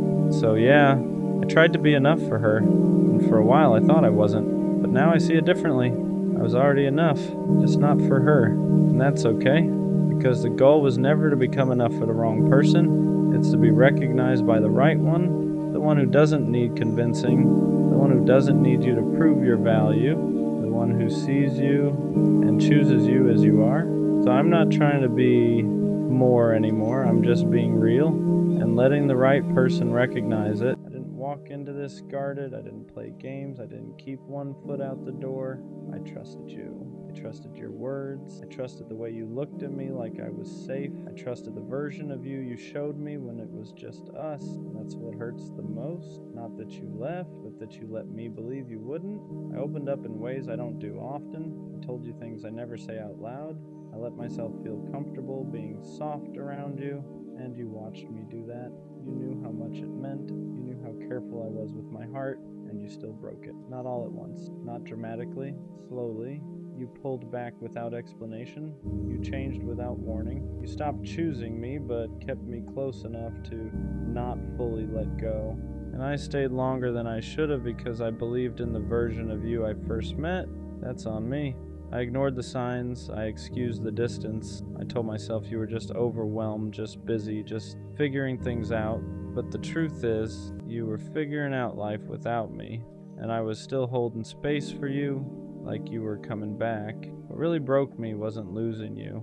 It was realizing I trusted someone who didn't protect my heart the way I protected theirs. You didn't just hurt me, you changed how I trust. Now I question things I never used to. I hesitate where I used to be open. I hold back where I used to give freely, not because I'm bitter, but because I learned the hard way that not everyone deserves access to me. I don't regret loving you.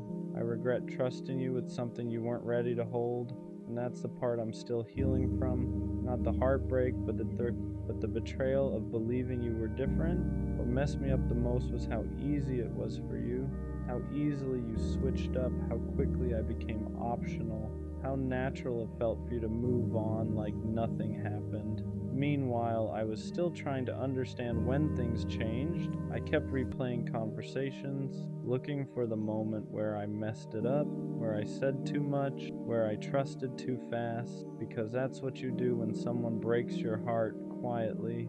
You don't get closure, Yon, you get questions. And the hardest one is always the same. How could you do this after everything I trusted you with? You knew my past. You knew how careful I was. You knew how long it took me to open up again. And instead of protecting that, you treated it like something temporary. Like something you could step into and walk away from without consequences. I wasn't perfect, but I was honest. I didn't hide how I felt. I didn't pretend. I didn't keep you guessing. And that's why it hurt deeper. Because I didn't lose you to dishonesty. I lost you to indifference, to the realization that I mattered more to myself than I ever did to you. And that's a hard thing to swallow when you trusted someone with your heart. After you broke my heart, it didn't just hurt, it rewired me. I didn't notice it right away. At first it was just silence, just heaviness, just missing you more than I wanted to admit. But then it showed up in how I loved. I stopped being as open, stopped saying things the moment I felt them, stopped assuming good intentions, not because I wanted to, but because trust didn't feel safe anymore. Before you, I believed if I was honest, I'd be met with honesty. If I was loyal, I'd be protected. If I trusted someone, they'd respect that. You broke that belief. Now every connection comes with hesitation. Every feeling comes with a pause. Every time someone gets close, a part of me wonders how long before they leave too. And that's the part that hurts quietly. You didn't just walk away. You made me doubt the version of myself that loved without fear. I catch myself holding back even when I don't want to. I catch myself preparing for loss before anything even begins, because trusting you taught me how much it costs when it goes wrong, and I hate that. I hate that your actions made softness feel like a liability, that honesty now feels risky, that love feels like something I have to guard instead of give. I'm not colder, I'm not heartless, I'm just more careful with a heart you proved can be broken even when it's given genuinely, and that's something I'm still learning how to undo. The anger didn't come right away. At first I blamed myself for trusting too fast, or believing too much, or not seeing it sooner. But anger shows up when the fog finally clears, when you realize you didn't ask for too much, you just asked the wrong person. I wasn't wrong for trusting you. I wasn't weak for opening up.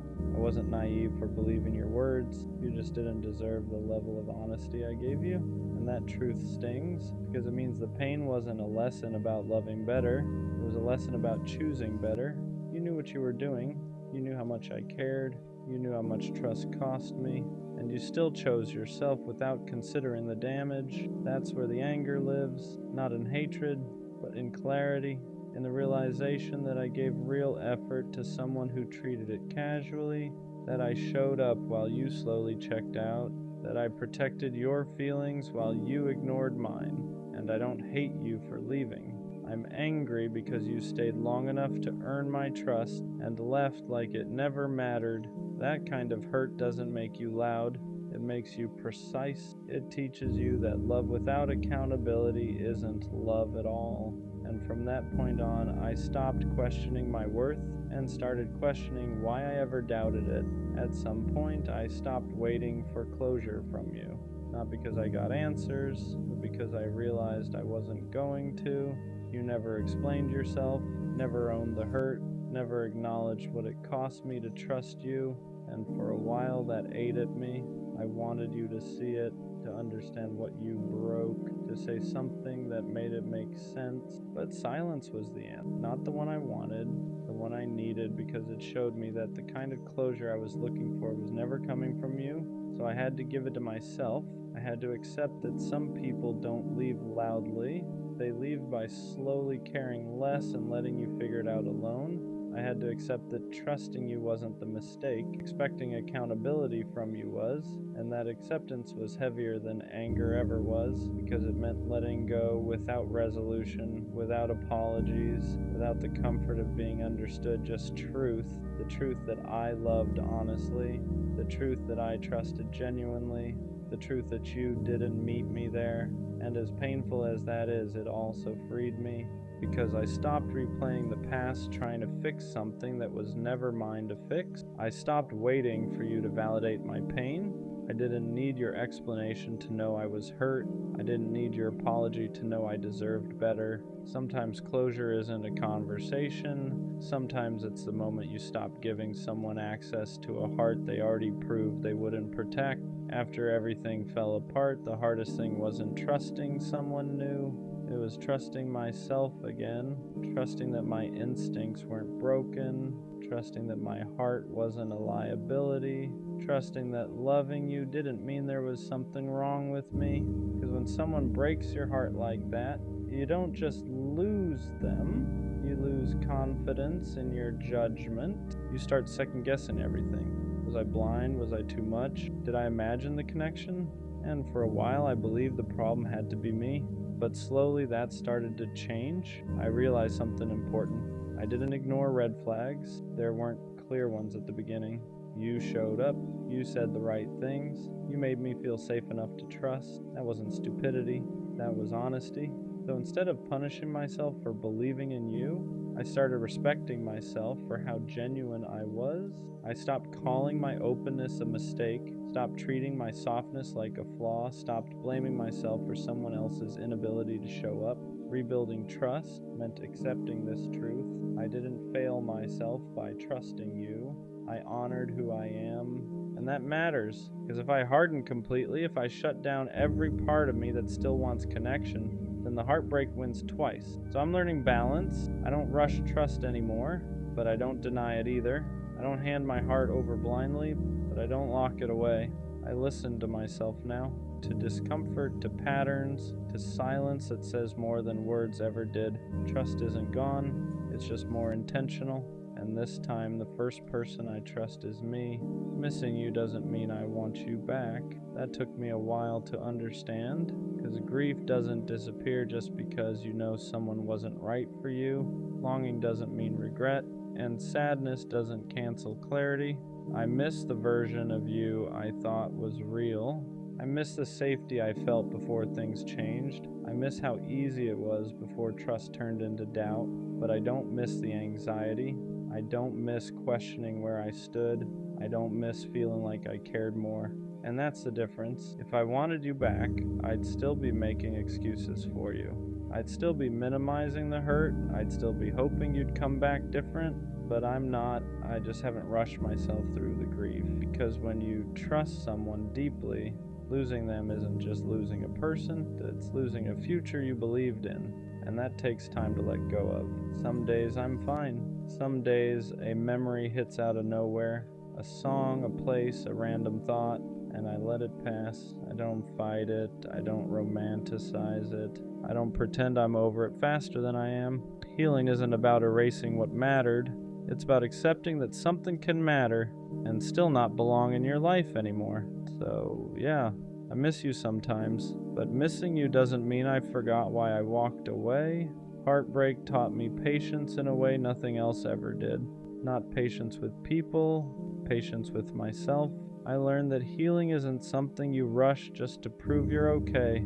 It's not about jumping into something new to replace what you lost. It's not about pretending it didn't hurt, because it did, and pretending only buries it deeper. I stopped forcing myself to move on other people's timelines. Stopped letting anyone tell me I should be over it by now. You don't rush the healing of something you trusted. You let it take the time it takes. Some days I feel strong, other days I feel fragile for no reason, and instead of judging that, I let it exist, because every emotion I avoid just shows up later heavier. Patience taught me this. You don't heal by replacing someone, you heal by understanding why losing them hurt the way it did. I trusted you. That wasn't small, that wasn't casual, so yeah.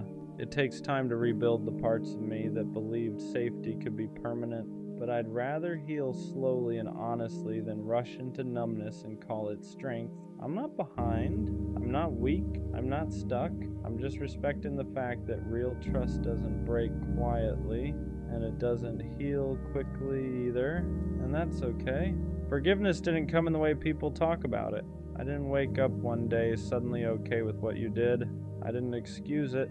I didn't rewrite the story to make it hurt less. What I had to forgive was myself, for trusting you, for believing your words, for opening my heart when I knew how badly it could go wrong. For a long time, I was harder on myself than I ever was on you. I kept thinking I should have known better.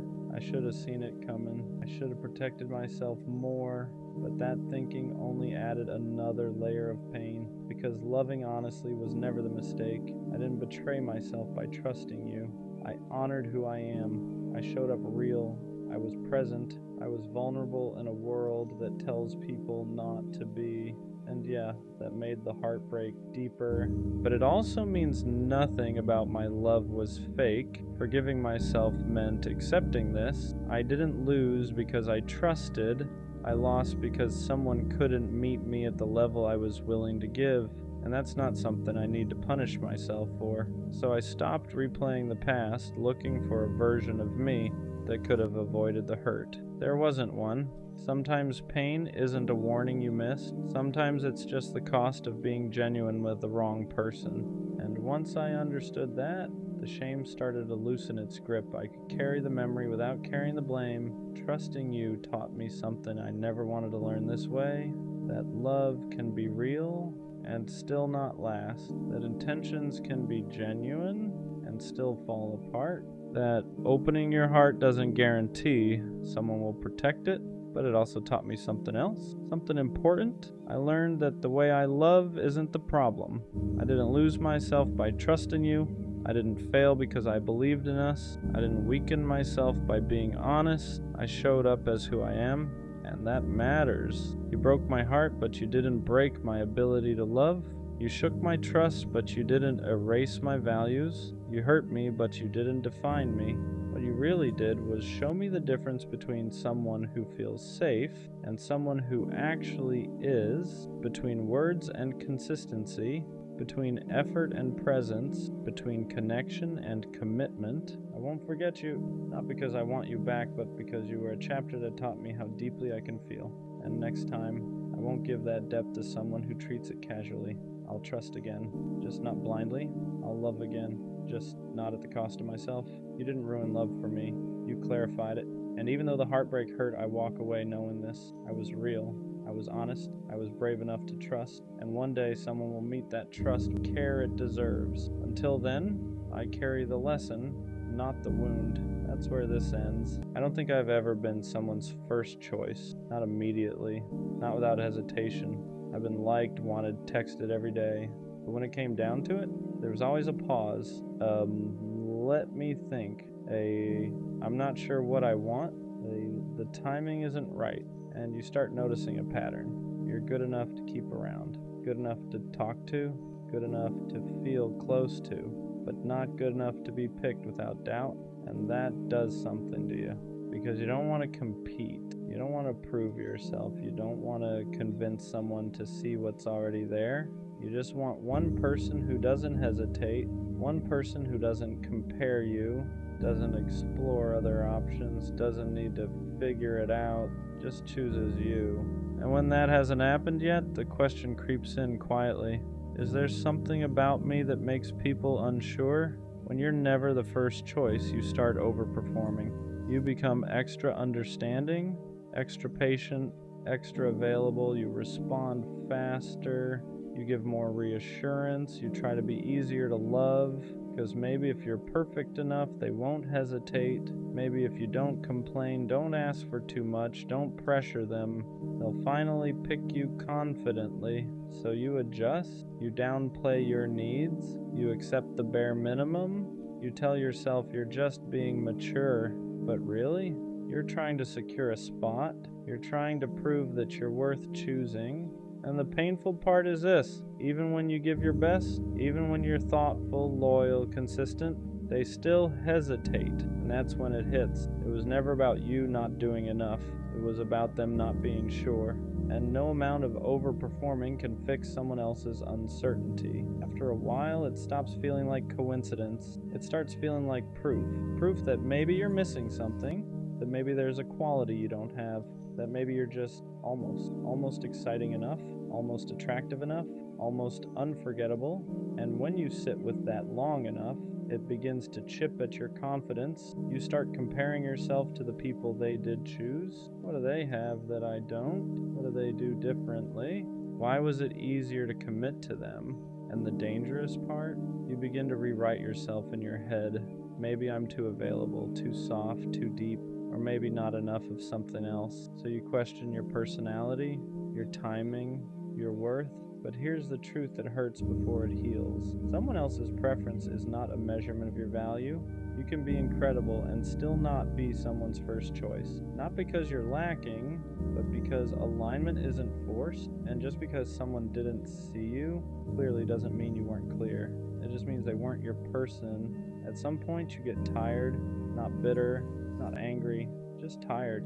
Tired of feeling like you're competing without signing up for a competition. Tired of being compared to other options. Tired of waiting for someone to decide. Tired of proving you're worth choosing. And something shifts. You stop trying to outshine anyone. You stop adjusting yourself to win. You stop playing it cool just to stay in the running. Because love isn't supposed to feel like auditions. You shouldn't have to outperform someone to be valued. You shouldn't have to worry about whether you're the best option available. You either align or you don't. And once you realize that, you stop competing. You don't fight for a spot. You don't beg to be prioritized. You don't argue your value. You just observe. If someone's unsure, that's your answer. Not because you're not enough, but because you refuse to be an option. And the moment you stop competing, you stop feeling small, because you remember something important. You're not here to be the best choice in a lineup. You're here to be the only choice for the right person. The moment you refuse to compete, your standards rise automatically. You stop accepting, let's see where this goes. You stop entertaining mixed signals. You stop tolerating being someone's backup plan. Because if someone has to compare you, they're not aligned with you. It's that simple. You don't need to be better than anyone else. You don't need to win. You don't need to outperform. You just need someone who sees you and doesn't hesitate. And once you decide you're no longer an option, you start moving differently. You don't over-explain. You don't over-give. You don't overstay. If someone's energy feels unsure, you don't chase clarity, you step back, not to play games, not to test them, but because you value yourself enough to not beg for certainty. And here's the truth. The right person won't need alternatives. They won't weigh you against other options. They won't keep you around while exploring. They'll know. And when you finally believe you deserve that kind of clarity, you stop asking, why am I never the first choice? Because you realize you were just giving your energy to people who weren't capable of choosing fully. Being someone's second option was never your identity. It was a season, a pattern you tolerated, a dynamic you accepted, a lesson you hadn't learned yet, but it was never who you are. You weren't born to compete for attention. You weren't designed to be compared. You weren't meant to sit around waiting for someone to decide if you're enough. That was just a chapter, and chapters end. What you thought was rejection was actually redirection. Because imagine being fully chosen by someone who had to debate it. Imagine building something with someone who once hesitated. That foundation would always feel shaky. So maybe not being first protected you from being second in someone's heart. Maybe every time someone paused, it was life removing you from something that wasn't certain. You weren't overlooked, you were misaligned. And misalignment isn't failure, it's filtering. You're not destined to be the second option. You were just learning what it feels like, so you'd never accept it again. Everything changes when you stop identifying as the almost. You stop saying, this always happens to me. You stop expecting to be overlooked, stop bracing for hesitation, stop assuming you'll be compared, because when you carry the identity of being second, you unconsciously accept second-place behavior. You tolerate inconsistency, you excuse uncertainty, you stay longer than you should, but the moment you decide that's not who you are, your tolerance drops. You don't romanticize mixed signals. You don't wait around for someone to decide. You don't attach yourself to potential. You start moving like someone who expects clarity, and that energy is different. You ask direct questions. You communicate directly. You walk away directly, not because you're cold, because you're done being confused. You're not almost. You're not maybe. You're not will see. You're either fully chosen or you're unavailable. And once you internalize that, the pattern breaks because you no longer accept roles that don't fit you. Being someone's first choice starts with being confident enough to walk away. Because if you're afraid to lose them, you'll accept almost. You'll accept, I'm not ready. You'll accept, I need time. You'll accept being kept around while they figure it out. Not because you're weak, but because you don't want to lose the connection. But here's the shift. The moment you realize you're okay walking away, you stop settling for hesitation. You stop clinging to potential. You stop negotiating your worth. You stop staying where you feel unsure. And that energy changes everything. You don't threaten to leave. You don't play games. You just won't stay where you're not certain. And when someone feels that, they either step up or they step out. Both are clarity, because being someone's first choice isn't about demanding it. It's about being willing to lose anything that doesn't offer it. And once you're strong enough to walk away from confusion, you stop ending up in it. The right person won't make you question your position. You won't have to decode their text. You won't have to wonder where you stand. You won't have to compete with silence. When someone is sure about you, it shows in consistency, in effort, in how they talk about you, in how they prioritize you. There's no gray area, and that's what you've been missing. Not love, not attraction, not chemistry, clarity. Because every time you felt like you weren't the first choice, it wasn't because you lacked something, it was because the situation lacked certainty. The right connection won't feel like a tryout. It won't feel like you're waiting for results. It won't feel like you're one option among many. It will feel stable, secure, intentional. And when you experience that, you'll realize something important. You were never asking for too much. You were just asking the wrong people. So why was I never the first choice? The truth, because I was entertaining people who weren't capable of choosing fully. It was never about my worth, never about me lacking something, never about me being second best. It was about alignment. I was trying to be first in rooms where I was only an option. And once I stopped accepting that role, everything changed. I don't compete anymore. I don't overperform. I don't wait to be picked. If someone hesitates, I step back. If someone compares, I remove myself. If someone isn't sure, I let them find certainty somewhere else. Because I finally understand something. The right person won't struggle to choose me. They won't need alternatives. They won't need time to decide if I'm enough. They won't treat me like a possibility. They'll treat me like a decision. And until that shows up, I'm not missing out.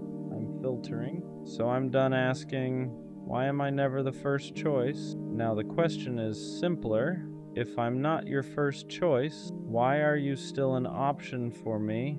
And that's the shift. It's always at night when everything hits at once. Your room gets quiet, your phone is dry, everyone's asleep, and suddenly your mind keeps replaying everything. You try to forget the laughs, the old texts, the what ifs. You start missing people you swore you moved on from. You start feeling things you buried a long time ago. And it's not even about wanting them back. It's about wishing things just ended differently. Wishing you said more or nothing at all. You ever lay there staring at the ceiling, feeling like the past is louder than the present? It's like Aaron from Attack on Titan, haunted by the weight of what's already gone, but still pretending to move forward like it doesn't hurt. And the worst part? You can't talk to anyone about it because it's 2 a.m., and no one would get it anyway. But let me remind you this. Those memories, they're just echoes. They feel loud now, but they don't define you. You lived through them and you're still here, and yeah, it hurts, but that means you cared. And caring, that's not weakness. That's proof you're human. So breathe. You won't feel like this forever. It always gets heavier at night. Not during the day when there's noise, distractions, people moving around. It's when everything finally shuts off. When your room is still,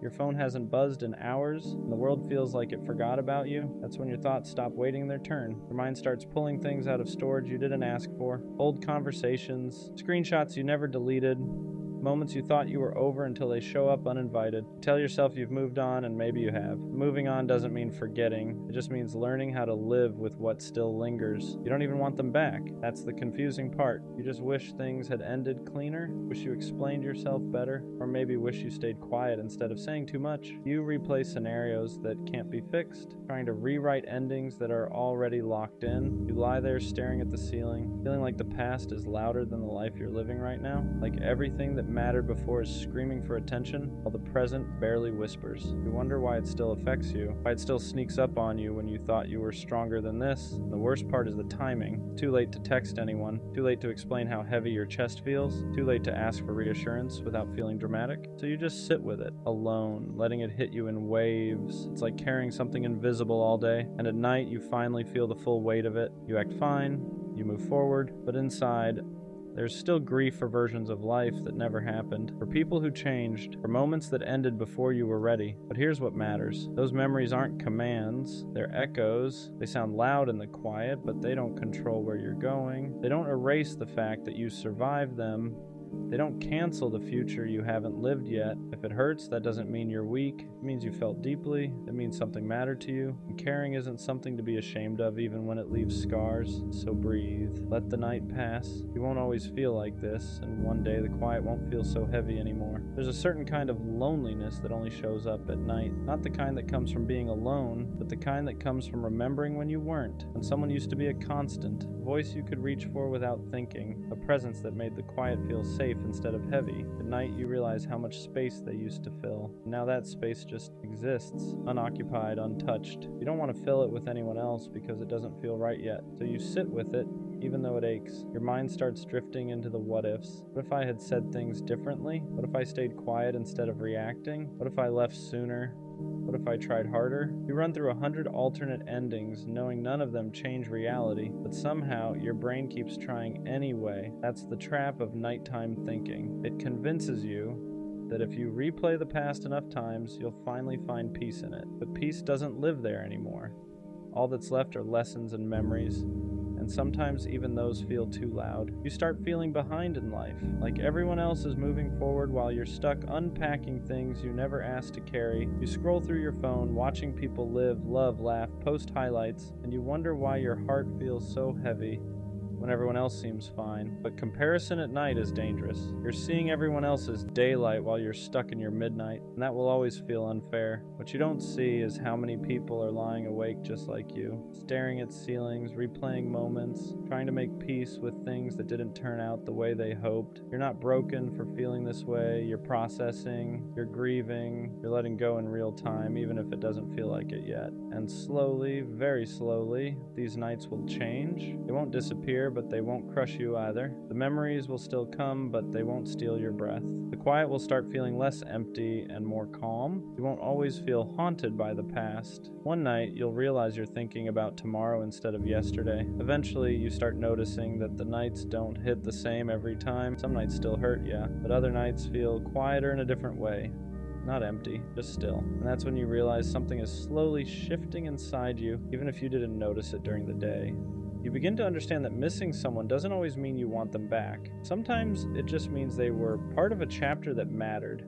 A chapter that shaped you. And endings like that don't disappear quietly. They linger, they echo, not because you're stuck, but because you lived it fully. At night, you start reflecting less on them and more on yourself, on how much you've changed since then, on how certain things you tolerated before you'd never accept now, on how some versions of you had to break so newer ones could exist. And that realization is bittersweet, because growth often comes wrapped in loss. You realize that the pain isn't pointless. It taught you boundaries. It taught you what effort looks like when it's real. It taught you how to spot the difference between attention and intention. Those lessons didn't come cheap. They weren't wasted either. There are still moments when the past creeps in unannounced, and a random thought tightens your chest for a second. But now, you don't spiral the way you used to. You acknowledge it, let it pass. You don't punish yourself for remembering. You don't shame yourself for caring, and that's progress. You stop asking, why did this happen to me?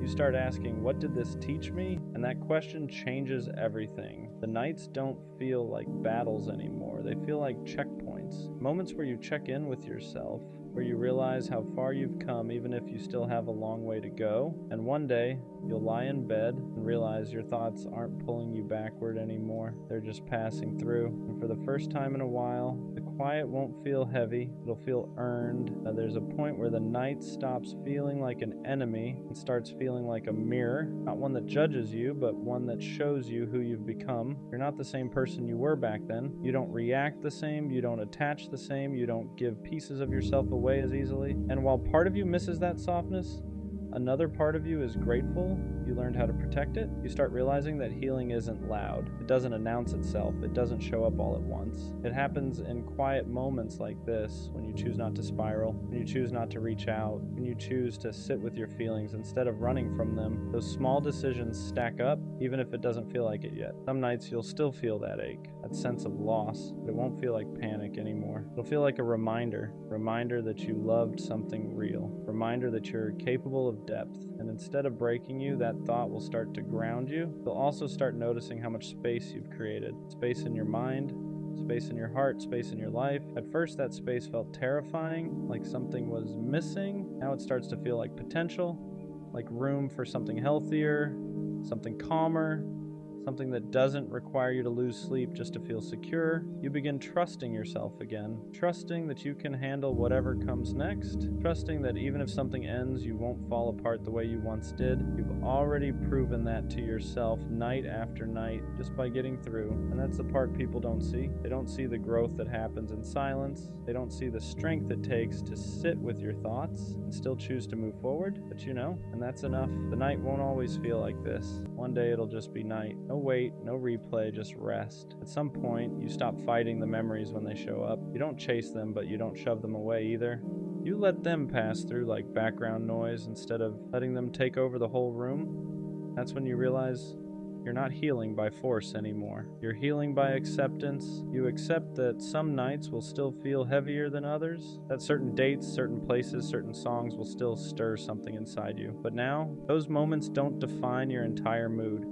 Don't steal the whole night. They're just moments, and moments pass. You also start understanding that the past isn't trying to pull you back, just reminding you that you lived, that you felt something real, that you weren't numb, and there's something powerful about that, because numbness is easy. Feeling is brave. You stop asking yourself if you'll ever fully move on. That question slowly loses importance.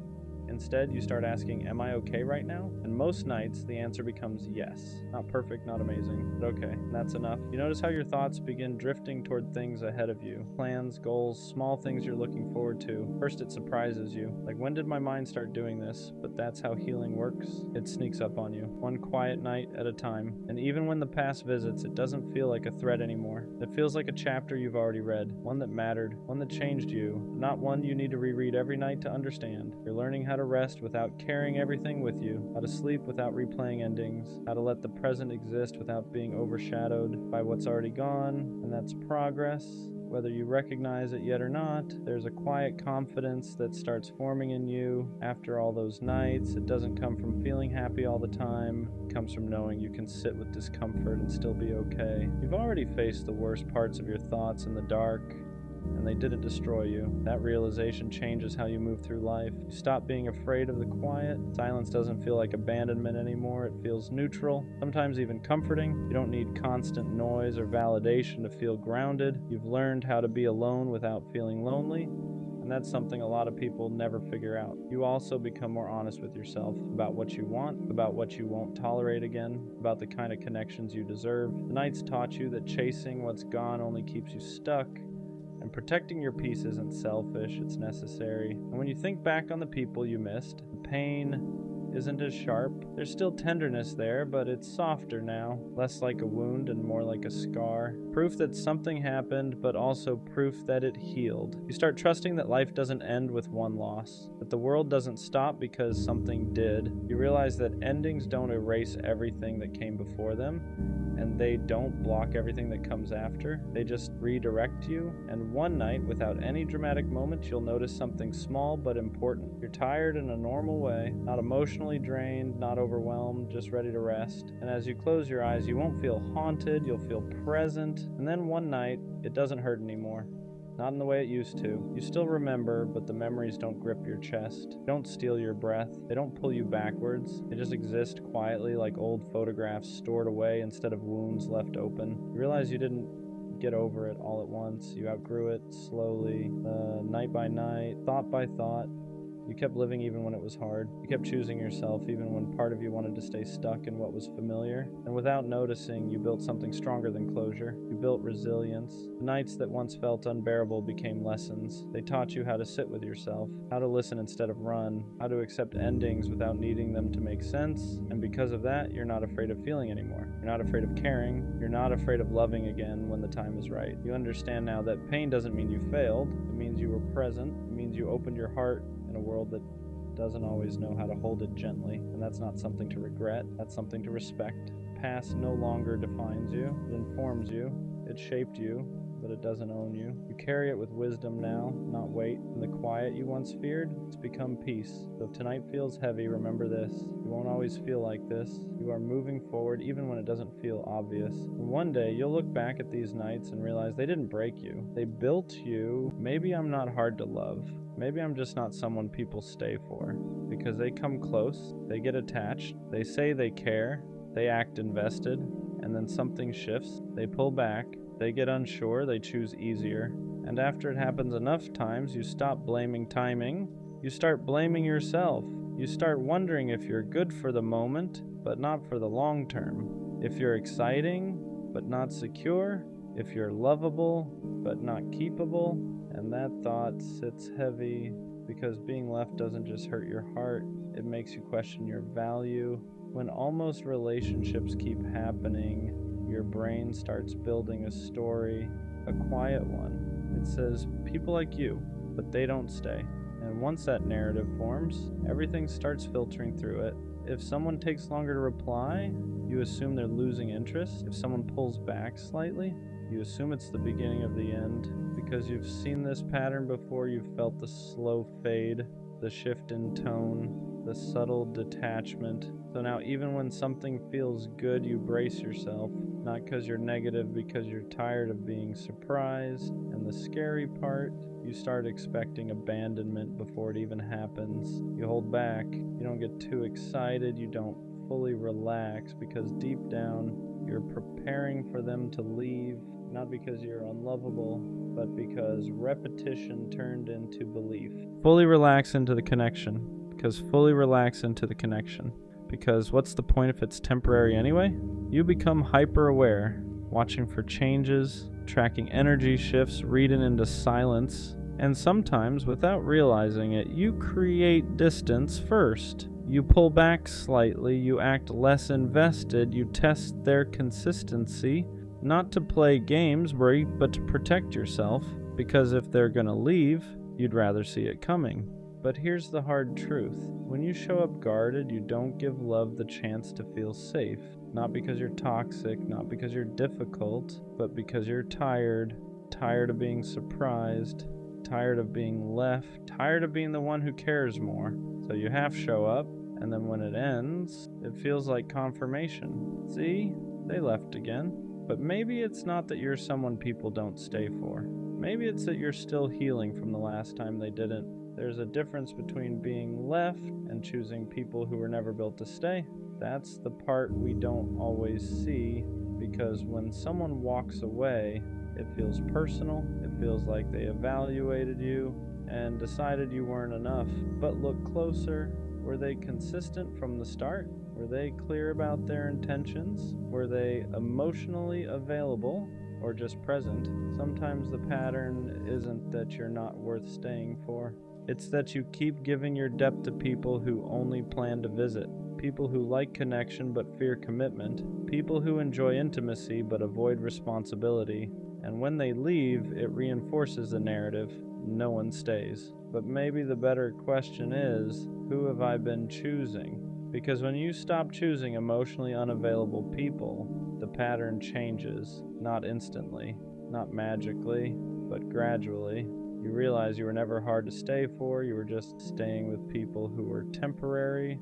At some point, you stop chasing permanence. You stop trying to lock something in before it's solid. Stop over-investing just to make it last. Stop forcing potential into commitment because you realize something. You can't convince someone to stay.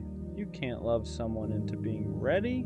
You can't perform your way into permanence. So instead of gripping tighter, you loosen your hold. You let people show you who they are. You stop rushing labels. Stop fantasizing futures before foundations exist. And something interesting happens when you're no longer desperate for someone to stay.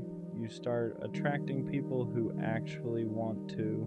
Because permanence isn't built through pressure, it's built through alignment. You don't chase it, you allow it. And when someone stays without being forced, without being convinced, without being chased, it feels different. Not fragile, not uncertain, just steady.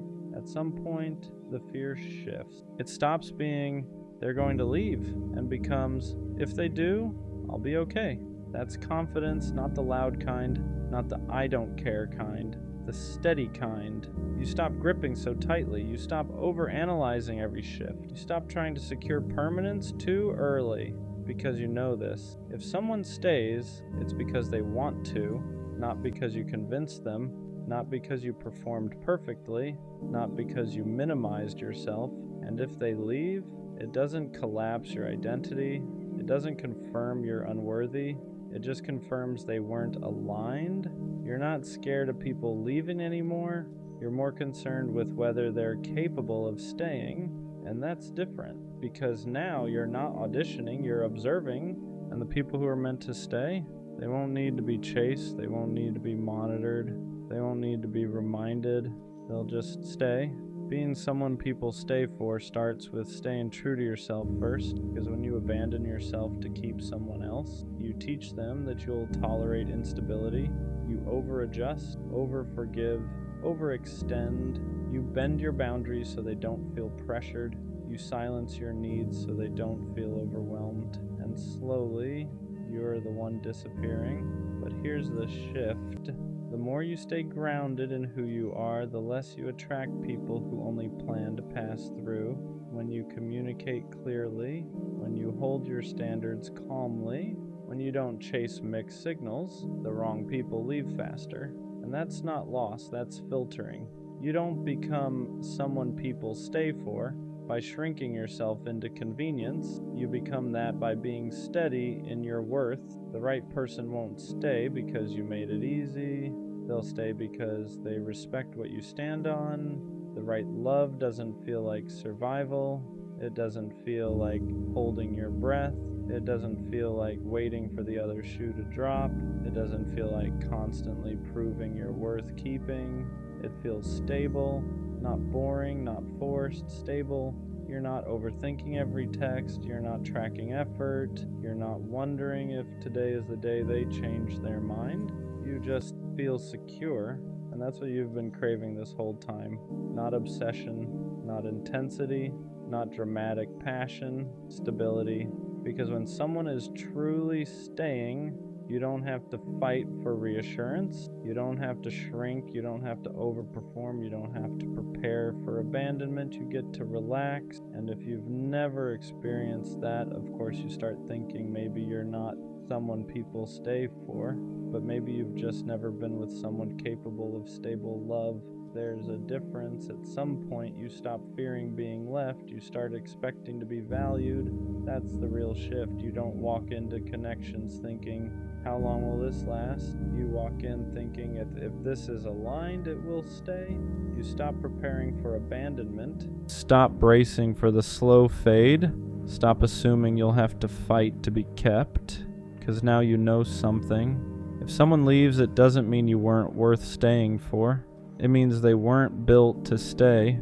And instead of internalizing it, you let it pass. You don't collapse. You don't spiral. You don't rewrite your worth. You understand that being valued is the bare minimum. And once you truly believe that, you stop entertaining anything less. You don't chase clarity. You don't beg for reassurance. You don't accept confusion. You expect effort. You expect consistency. You expect intention. And the people who can't offer that, they filter themselves out. So, am I just not someone people stay for? No, I just stopped staying where I'm not valued. There's a difference. For a long time, I thought people leaving was proof that I wasn't enough, not interesting enough, not secure enough, not worth committing to long term. But now I see it clearly. The wrong people didn't stay because they were never meant to build. They were meant to teach. Teach me what inconsistency feels like. Teach me what mixed signals look like. Teach me what I will never accept again. And once you learn that, you stop chasing permanence. You stop trying to be easier. You stop overproving. You stop bending yourself into something digestible, because you realize this. You are absolutely someone people stay for, just not people who are unsure, not people who love halfway, not people who need options. The right person won't need convincing. They won't need time to decide your worth. They won't feel overwhelmed by your depth. They'll feel steady. And this time, if someone leaves, you won't question your value. You'll question their capacity, because you're no longer asking, well, why don't people stay? You're asking, are they capable of staying at my level? And that's the shift. I don't care how corny it sounds. I'm not going to stop being a lover, not until I get the kind of love I've always imagined, the kind where there's no confusion, no wandering attention, no half-interest disguised as effort, just one person, and a world that feels smaller because of it. I want love where focus doesn't drift, where nobody else even registers, where loving them feels instinctive, not forced. The kind of love that doesn't try to be cinematic, it just is. Two people driving with no destination, standing in open fields, traveling for no reason other than wanting to be together. The kind of love you don't just feel in your chest, you feel it in your soul, hot, intense, alive. And I don't understand how people walk around pretending that kind of love doesn't matter.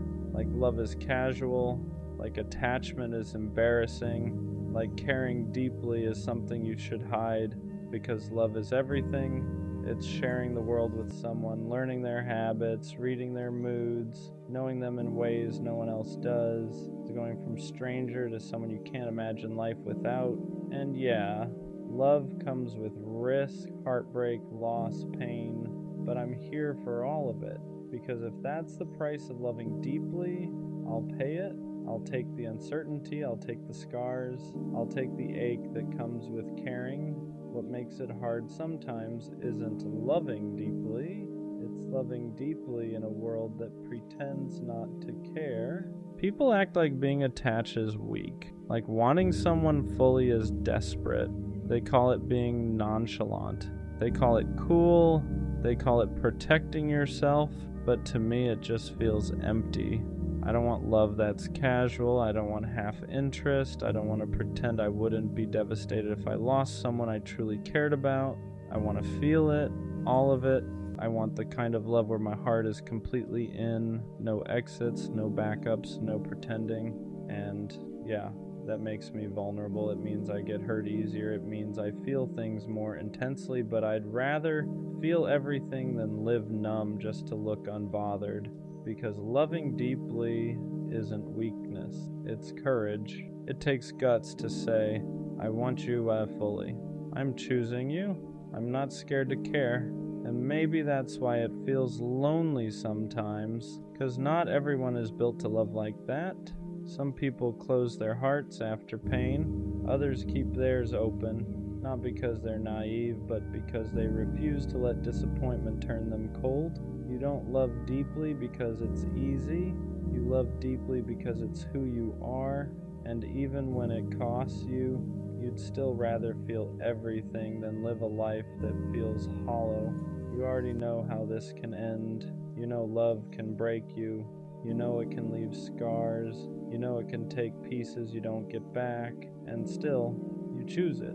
Not because you're reckless, not because you're desperate, but because a life without love feels smaller than a life with heartbreak. You're not chasing perfection. You're chasing connection. The kind that makes ordinary moments feel alive. The kind that makes the world feel louder and quieter at the same time. And once you've felt even a glimpse of that, you can't pretend you don't want it anymore. So yeah, you risk it again, you open your heart again, you believe again, not because you forgot the pain, but because you decided it wasn't stronger than your capacity to love. Being a lover boy doesn't mean you ignore reality. It means you face it and still choose love anyway. You're not asking for perfection, you're asking for presence, for a love that feels mutual, chosen, clear, and wanting that doesn't make you unrealistic, it makes you honest, because once you know how deeply you can love, you stop settling for anything that asks you to dim that fire. So, no, the lover boy in you isn't dying, he's just waiting. And when the right love finally arrives, he'll be ready. What people don't realize is how much strength it takes to stay soft in a world that rewards detachment. It's easier to act unbothered, easier to keep things light, easier to pretend you don't care that much, but you were never built that way. You don't love halfway, you don't feel quietly. When you care, it shows in your effort, in your loyalty, and how present you are. And that's exactly what people try to shame out of you. They tell you you're too much, too attached, too intense. Like love is something you're supposed to ration. So sometimes you wonder if you should change, if caring less would protect you, if closing off would finally make things easier. But every time you try, it feels wrong. Because pretending not to care cost you more than heartbreak ever did. You don't want a love where you're constantly monitoring yourself, where you have to downplay your feelings to seem cool. You want a love where effort isn't embarrassing, where loyalty isn't laughed at, where wanting someone fully isn't treated like a flaw. And yes, that kind of love is rare, not because it doesn't exist, but because not everyone has the capacity for it. Some people love with caution, some love with conditions, some love with one foot out the door. You love with your whole chest, and that means when it ends, it hurts differently.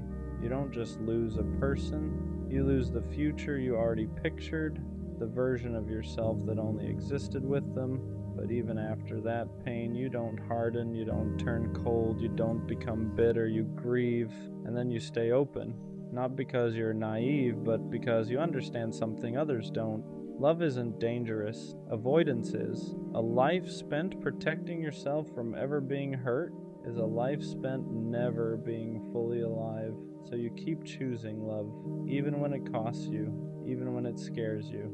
Because being a lover was never about guarantees. It was about courage. And no matter how many times the world tells you to be smaller, to care less, to guard your heart, you don't. Because the lover boy in you knows one truth. A heart that can love deeply is never something to be ashamed of.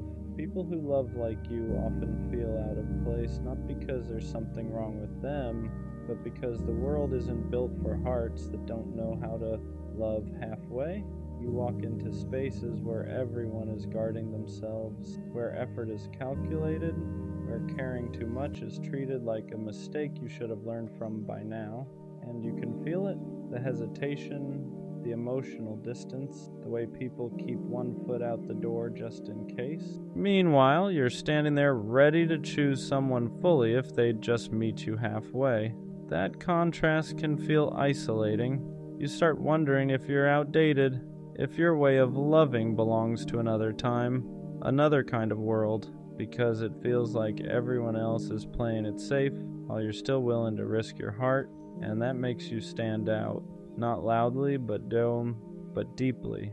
You don't bond casually, you don't talk just to fill silence. When you connect, you notice things others miss, you remember details people forget, you show up in ways that don't disappear easily, and that kind of presence can be uncomfortable for people who aren't ready to be seen that closely. So they pull back, they joke about you caring too much, they call your intensity a lot. Not because it is, but because they don't know how to match it. That's the part that hurts, realizing you're not too much, you're just too deep for people who only know how to skim the surface. You don't want love that feels convenient, you want love that feels intentional.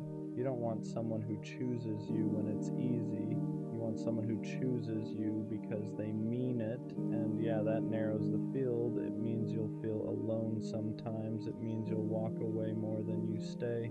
It means you won't fit everywhere. But fitting everywhere was never the goal. The longing was. The lover boy in you isn't broken because he doesn't blend in. He just hasn't found the place where his kind of love is spoken fluently. And when he does, it won't feel like standing out anymore. It'll feel like coming home. Loving this deeply almost always comes with loneliness first. Not because you're doing something wrong, but because alignment takes time. When you love with your whole heart, you don't rush into anything just to feel chosen. You don't settle for attention that fades. You don't accept half presence just to avoid being alone.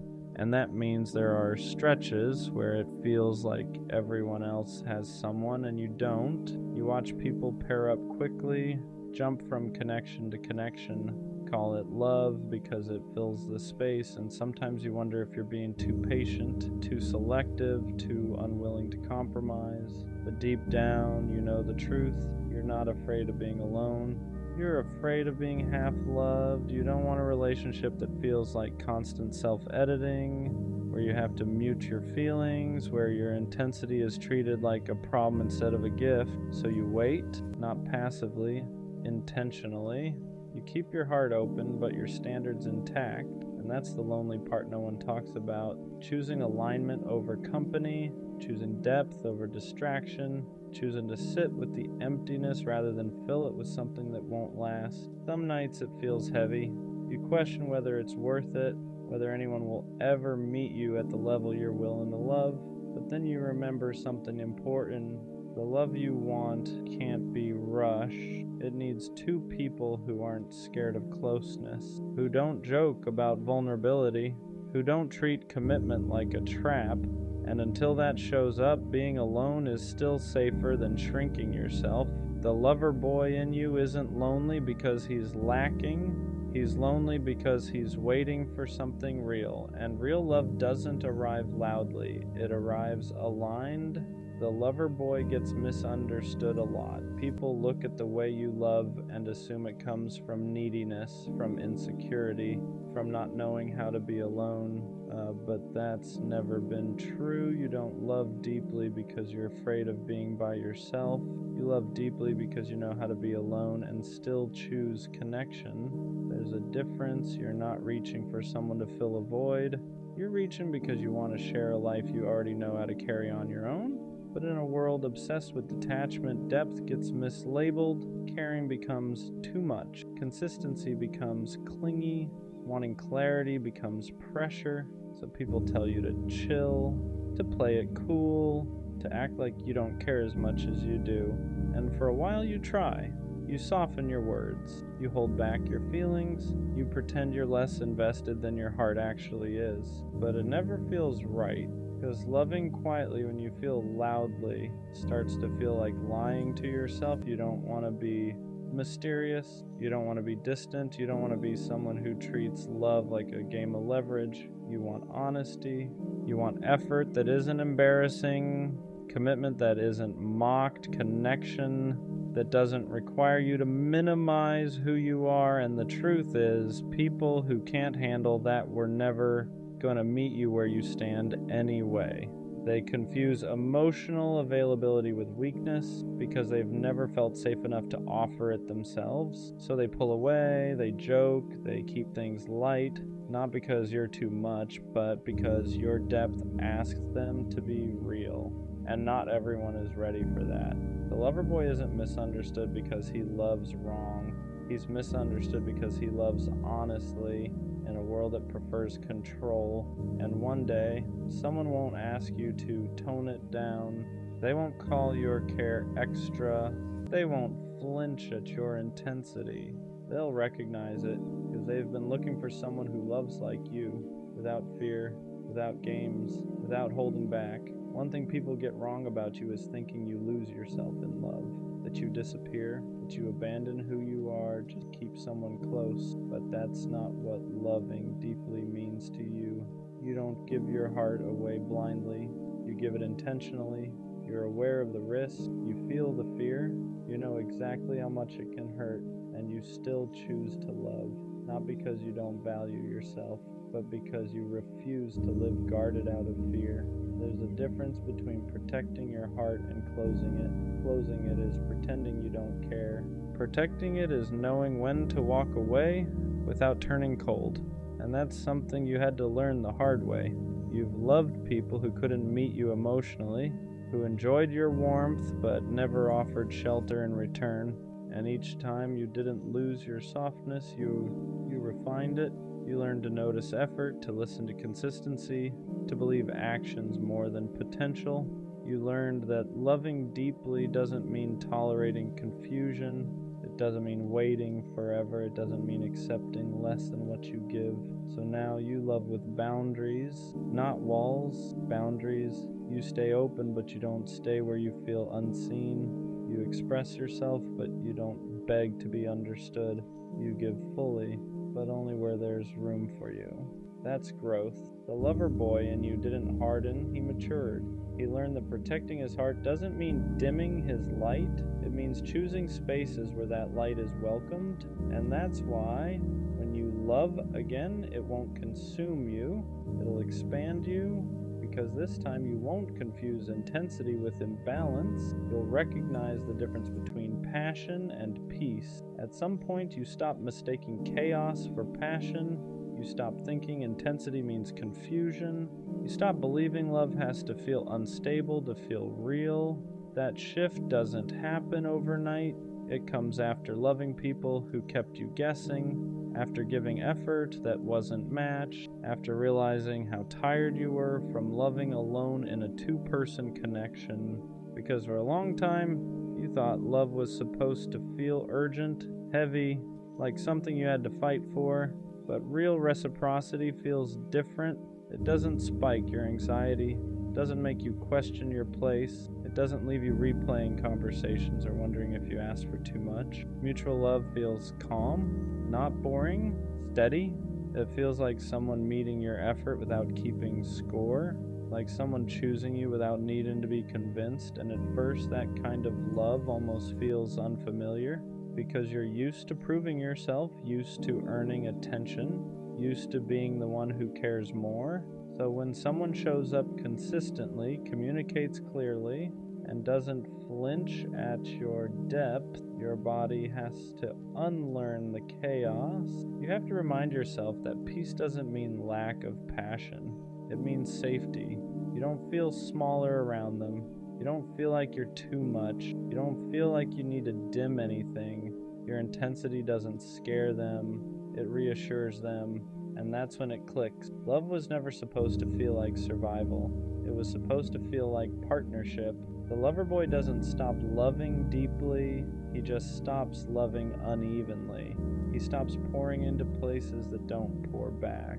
He stops calling inconsistency timing, stops calling confusion chemistry, stops calling bare minimum effort. because once you've tasted reciprocity, you can't go back. You can't unfeel what it's like to be met where you stand. And that's when loving deeply finally feels light. Loving deeply doesn't disappear. It just becomes selective. After everything you've felt, everything you've learned, you don't stop wanting connection. You stop giving it away too easily. You don't rush anymore. Not because you're guarded, but because you understand your capacity.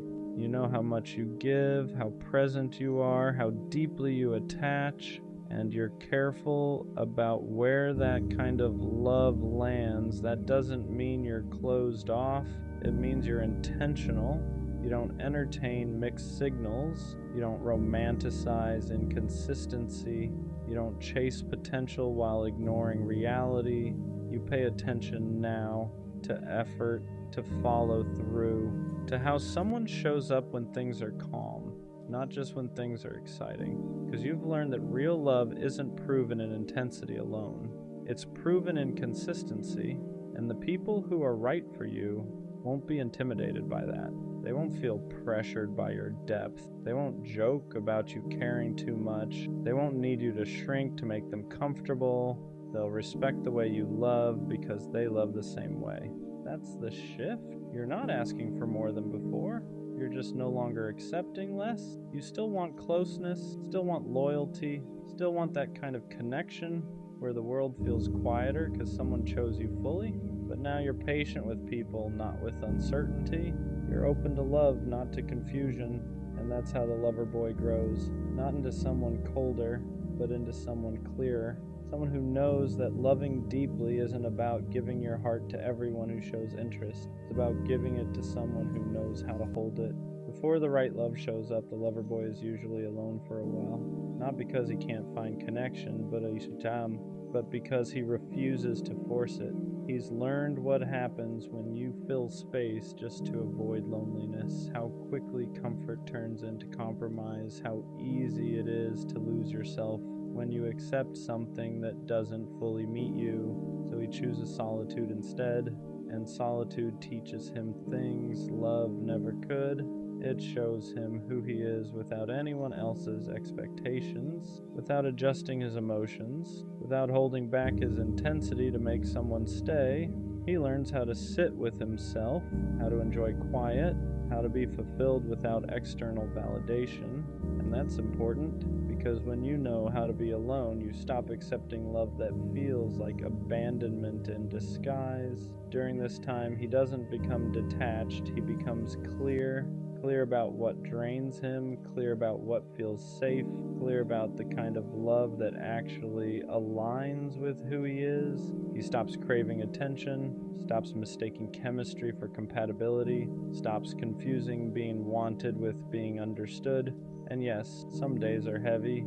He still wants connection, still imagines sharing moments with someone, still feels that pull toward closeness. But the difference now is that he won't trade his peace for proximity.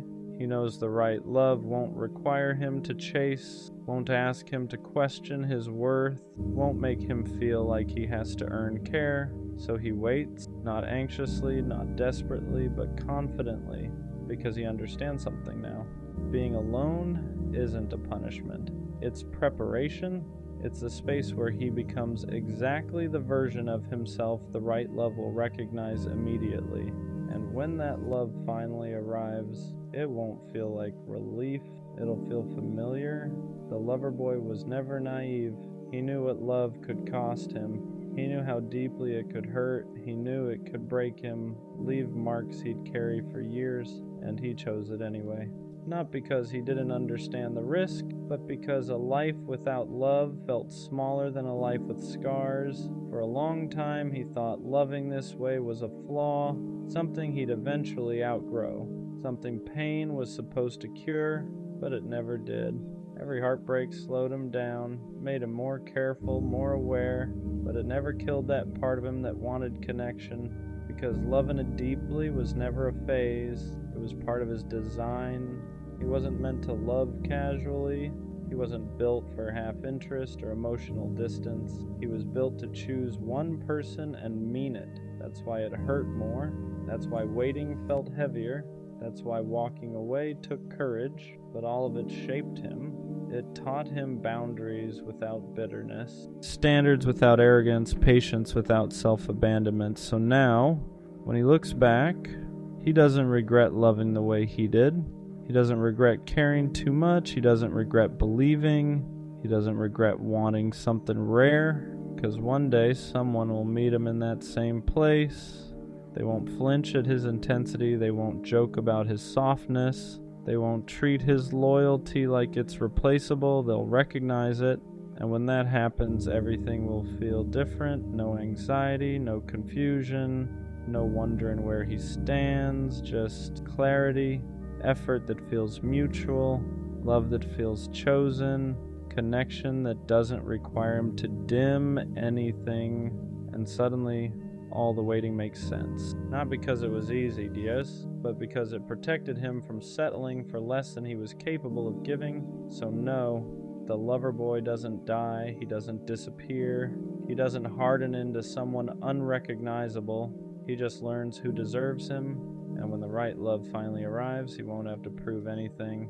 He'll simply be met, and that's all he ever wanted. Leave her alone, bro. Not because you stopped caring, but because you cared longer than you should have. You gave her chances when she gave you confusion. You gave her patience when she gave you mixed signals. You showed up consistently while she showed up only when it was convenient. And the hardest part to admit isn't that she didn't choose you, it's that you kept choosing her even when she made it clear you weren't a priority. You stayed solid, you stayed available, you stayed hoping one day she'd wake up and finally see you the way you saw her, hoping one day she'd match your effort, your energy, your care, but she didn't, not because you weren't enough, but because she was comfortable. She liked knowing you were there, she liked the attention, the validation, the way you made her feel wanted, but she never wanted to give that same certainty back. You weren't her first choice, you were her safety net, her backup plan, her just in case. And staying in that position slowly destroys you. You start questioning yourself, start wondering if you're asking for too much, start lowering your standards just to keep her around. You tell yourself, maybe she's just busy, maybe she's scared, maybe if I'm more patient she'll change. But deep down you know the truth. Someone who truly wants you won't make you feel like you're fighting for their attention. They won't leave you guessing where you stand. They won't only show up when it benefits them. So leave her alone, not out of anger, not out of ego, not to prove a point. Leave her alone out of respect for yourself, because the moment you stop texting first, stop checking her stories, stop replaying conversations in your head, stop making excuses for her absence, you'll feel it, that quiet, that peace, and it'll feel unfamiliar at first because you've been living in chaos for so long you forgot what calm feels like. But that peace is real. It's the peace of no longer forcing something that was never meant to be mutual. The peace of choosing yourself after constantly choosing someone who wouldn't choose you back. She had her chance, she saw your heart, she saw your effort, she saw what you were willing to give, and if she didn't value you then, don't give her another opportunity to waste you again, because the right person won't need convincing. And the moment you truly let her go, you make room for someone who won't treat your love like an option. Choose yourself now. Walking away doesn't feel strong at first. It feels like withdrawal, like your chest is empty and heavy at the same time, like you're doing the one thing your heart keeps begging you not to do, because even when someone isn't good for you, your attachment doesn't just shut off. You still think about her when your phone lights up, still wonder if she noticed your silence, still catch yourself hoping she'll reach out just so you can feel chosen one last time. That's the part nobody talks about. Leaving someone you loved feels like betraying your own feelings. You start asking yourself if you gave up too soon, if maybe this time would have been different, if maybe you should have tried just a little harder. But here's the truth you keep avoiding. You already tried harder than she ever did. You weren't asking for too much. You were asking the wrong person. Someone who truly values you won't require you to disappear to be noticed. They won't need distance to realize your worth. They won't only miss you once you finally stop showing up. And yeah, she might notice now. She might text later. She might suddenly act interested once she feels you slipping away. But don't confuse curiosity with commitment. People hate losing access. They hate losing control. They hate realizing the person they took for granted finally chose themselves. That doesn't mean she changed, just means she felt the shift. And if you go back now, you'll teach her the same lesson again, that she can give you the bare minimum and still keep you around. Leaving is not about punishing her, it's about protecting you. It's about choosing sleep over stress, peace over potential, consistency over confusion. You're not cold for walking away, you're not heartless for setting a boundary, you're not weak for needing more than uncertainty, you're human, and you deserve a love that doesn't make you feel like you're slowly disappearing just to keep someone comfortable. Walking away hurts, but staying where you're not valued hurts longer, and one day, when the noise finally fades, you'll realize you didn't lose her. You found yourself again. Leaving her alone doesn't mean the feelings disappear. It means you finally stop letting those feelings control you. Because the hardest part isn't cutting contact. It's sitting with the silence afterward. It's waking up and realizing there's no good morning text to send, no story to check, no excuse to reach out, just to see how she's doing. Your brain will try to trick you. It'll replay the good moments, the laughs, the nights where it felt real. It'll tell you that maybe you imagined the distance, maybe you were asking for too much, maybe if you just explained yourself better she would have stayed, but you already explained yourself through effort, through patience, through showing up when it wasn't convenient. Love doesn't need translation. If she wanted to choose you, she wouldn't have kept you guessing. She wouldn't have made you feel like your presence was optional. She wouldn't have treated your consistency like something she could always come back to later. You weren't confusing. You were clear. She just wasn't committed. And yeah, it hurts, realizing that the person you'd fight for wouldn't even fight for clarity with you. That's when you have to stop romanticizing the potential and start respecting the reality. Reality is this: you were giving girlfriend level energy to someone who kept you at arm's length. You were loyal to someone who wasn't sure she wanted you at all. Walking away feels unnatural because you're not used to choosing yourself first. You're used to being patient, understanding, giving people time to figure you out while you slowly lose pieces of yourself in the process. But love isn't supposed to cost you your peace. The moment you stop chasing, the moment you stop explaining, the moment you stop waiting for her to finally get it, you reclaim your power. And that scares people who benefited from you staying small. You didn't lose her. You outgrew the version of yourself that was willing to accept half love, and this is only the beginning. And the truth you don't want to admit yet is that leaving her alone feels like you're losing something. Not because she was right for you, but because she became familiar. You got used to waiting, used to hoping, used to reading into crumbs like they were signs. You trained your nervous system to find comfort in inconsistency. So when you finally step back, your body panics before your mind understands. You'll feel restless. You'll feel tempted to break your own boundary. You'll pick up your phone for no reason, scroll, close the app, open it again, just to see if maybe this time she noticed you're gone. And that urge doesn't mean you made the wrong choice. It means you're detoxing from someone who kept you emotionally hungry. Because when someone keeps you half-fed, you start confusing starvation with love. You tell yourself, maybe she just didn't know how much I cared. Maybe if I stayed a little longer, maybe I gave up too soon. But you didn't leave because you stopped caring. You left because you cared too much to keep abandoning yourself. You stayed long enough to know the pattern, the delayed replies, the empty apologies, the promises that never turned into action. You stayed long enough to realize that if someone wanted to show up for you, you wouldn't have to convince them. And deep down, you know that. That's why the silence hits different now. It's not empty, it's honest. For the first time, you're not waiting for her mood to decide your worth. You're not shrinking yourself to stay chosen. You're not wondering if today's the day she finally treats you right. And yeah, it hurts. Because healing doesn't feel peaceful at first. It feels lonely. But loneliness with self-respect will always be quieter than love that keeps you anxious. One day you'll look back and realize leaving her alone was the moment everything started changing. Not because she came back, but because you finally came back to yourself. At some point, you have to ask yourself a hard question. How long are you willing to wait for someone to finally treat you right? Not because they're evil, not because they're a bad person, but because they keep showing you over and over that you're not a priority. And the scary part, you already know the answer. You've known it for a while. You just didn't want to accept it. Because accepting it means admitting that the future you imagined with them was built more on hope than reality. You weren't in love with what was happening. You were in love with what could have happened if they just showed up the way you needed. So you stayed, you waited, you overextended yourself, you gave patience to someone who gave you uncertainty, you gave loyalty to someone who gave you mixed signals, you gave understanding to someone who never tried to understand you, and every time they pulled away, you blamed yourself. Maybe I'm asking for too much, maybe I'm being dramatic, maybe this is just how love is, but love is not confusion. Love is not constantly guessing where you stand. Love is not feeling anxious every time your phone lights up or doesn't. Love doesn't make you feel replaceable. What really kept you stuck wasn't them. It was the version of you that believed walking away meant you failed, but leaving doesn't mean you lost. It means you finally stopped losing yourself, because staying with someone who makes you feel unwanted slowly erodes your confidence in ways you don't notice at first. You stop speaking up. You stop expecting effort. You start accepting bare minimum behavior and calling it maturity. You start shrinking your needs so you don't scare them away, and that's when love stops being love and starts becoming survival. You don't need to be less to be loved. You don't need to be quieter, cooler, easier, more convenient. The right person won't feel overwhelmed by your care. They won't feel annoyed by your presence. They won't treat your love like something disposable. They'll meet you where you are instead of making you feel like you're always asking for too much. And yeah, choosing yourself feels lonely at first because you're breaking a habit. You're breaking the habit of chasing, the habit of waiting, the habit of hoping someone will finally choose you. But peace doesn't arrive loud. It arrives quietly. In the moments you stop checking your phone, stop explaining yourself, stop wondering why you weren't enough, one day you'll realize you don't miss them. You miss who you were before you started doubting your worth, and that version of you, they're still there.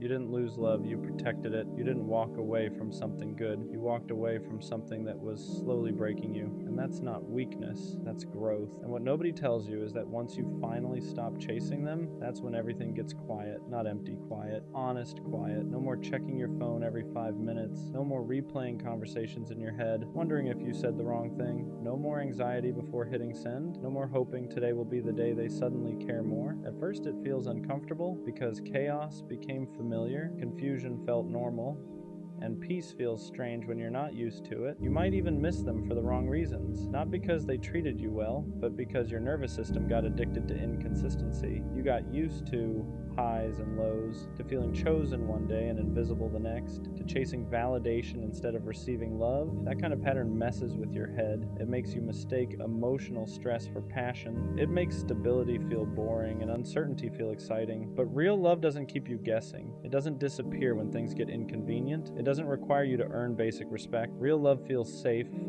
Not dull, not dramatic, safe. And when you finally step away, you start noticing things you ignored before. How drained you were, how much energy you poured into someone who barely poured back, how often you made excuses for behavior that hurt you. You start realizing how much love you actually have to give, how deeply you care, how loyal you are when you choose someone. And instead of feeling ashamed of that, you begin to see it as strength, because one day, someone will meet that energy without hesitation. They won't flinch when you care deeply. They won't pull away when things get real. They won't make you feel like you're asking for too much just by being yourself. They'll choose you without you having to beg. They'll show up without being reminded. They'll make you feel wanted without confusion. And when that happens, you'll look back at the version of you who stayed too long, and you won't feel regret. You'll feel proud that you learned, proud that you walked away, proud that you chose peace over potential, because letting go wasn't the end of your story. It was the moment you finally made space for something better. At some point, you have to accept a hard truth. If they wanted to show up, they would have. If they cared the way you cared, you wouldn't be confused. You wouldn't be questioning where you stand. You wouldn't be asking strangers for advice just to understand their silence. Love isn't subtle. Effort isn't hidden. Interest doesn't need decoding. When someone wants you in their life, they make space, not excuses, not delays, not half responses at midnight when they're bored.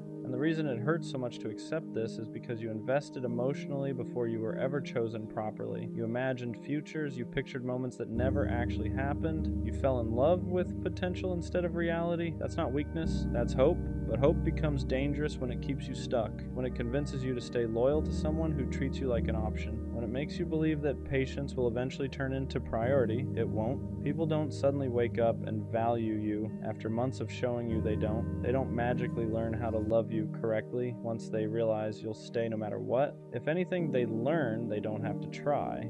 And that's why walking away feels so heavy, because you're not just letting go of them. You're letting go of the version of the future you created in your head. You're grieving something that never fully existed. That kind of loss is real. You'll miss the idea of them more than the person. You'll miss what you hoped they'd become, not what they actually showed you. And that's okay. Healing doesn't mean pretending it didn't matter. It means being honest about why it did and still choosing yourself anyway. You don't need closure from someone who couldn't communicate. You don't need answers from someone who avoided accountability. Their behavior already told you everything. Silence is an answer. Distance is a decision. Inconsistency is a choice. And once you stop chasing clarity from people who benefit from your confusion, you start reclaiming your power. You stop over-explaining. You stop proving your worth. You stop shrinking yourself to fit someone else's comfort. You realize you were never asking for too much. You were just asking the wrong person.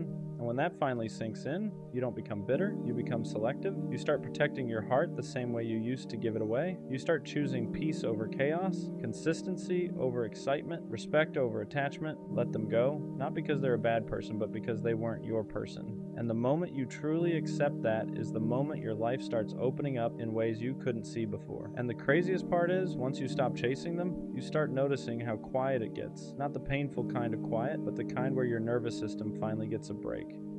No more checking your phone every 5 minutes. No more rereading old messages trying to find meaning. No more wondering if today will be the day they suddenly choose you. You realize how much energy you were burning just trying to feel secure with someone who never offered stability. That constant anxiety, that wasn't love. That was your intuition fighting against your attachment. Real love doesn't leave you guessing. It doesn't make you feel disposable. It doesn't require you to abandon yourself just to stay connected. And yeah, letting go hurts at first. There's withdrawal. There's nights where you want to reach out, where your fingers hover over their name, where you almost convince yourself to send that one last message. But every time you don't, you build a little more self-respect. You start realizing how much of yourself you gave away to someone who never protected your heart the way you protected theirs. You weren't asking for perfection. You were asking for presence. You were asking for effort. You were asking to matter. And one day someone will meet you where you are without you having to beg, explain, or wait. They won't make you feel like you're too much.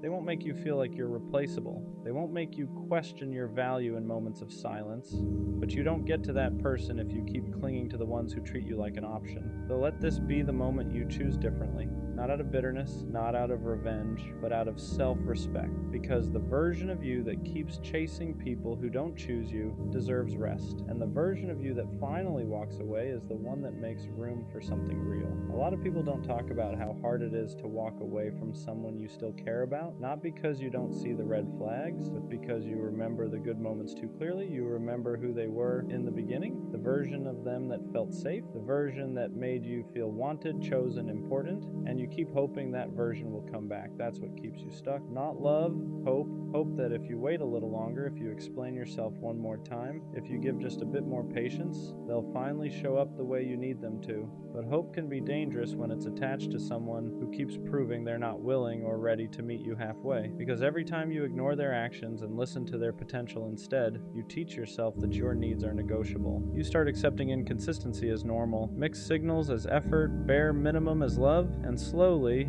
you stop recognizing yourself. You become quieter, more anxious, more forgiving than you should be. You start blaming yourself for their lack of effort. Maybe I asked for too much. Maybe I'm overreacting. Maybe this is just how relationships are. But deep down, you know the truth. Love isn't supposed to feel like constant confusion. It isn't supposed to drain you more than it fills you. And it definitely isn't supposed to make you feel alone while you're still technically with someone. That's when you have to be honest with yourself. Not about how much you love them, but about how much staying is costing you. Because loving someone shouldn't mean losing yourself in the process. And what hurts the most is realizing that you were willing to do the hard things for someone who wouldn't even do the simple ones. You showed consistency, they showed convenience, you communicated your feelings, they avoided uncomfortable conversations, you stayed when things got messy, they pulled away the moment effort was required, and yet you still questioned yourself, you still wondered if you were the problem, if you were asking for too much, if you were expecting love the wrong way. But love isn't complicated like that. People make time for what matters to them. They protect what they value. They don't leave you guessing where you stand. The truth is, some people don't lose you because they don't care. They lose you because they never learned how to care properly. They want connection without responsibility, attention without commitment, love without effort.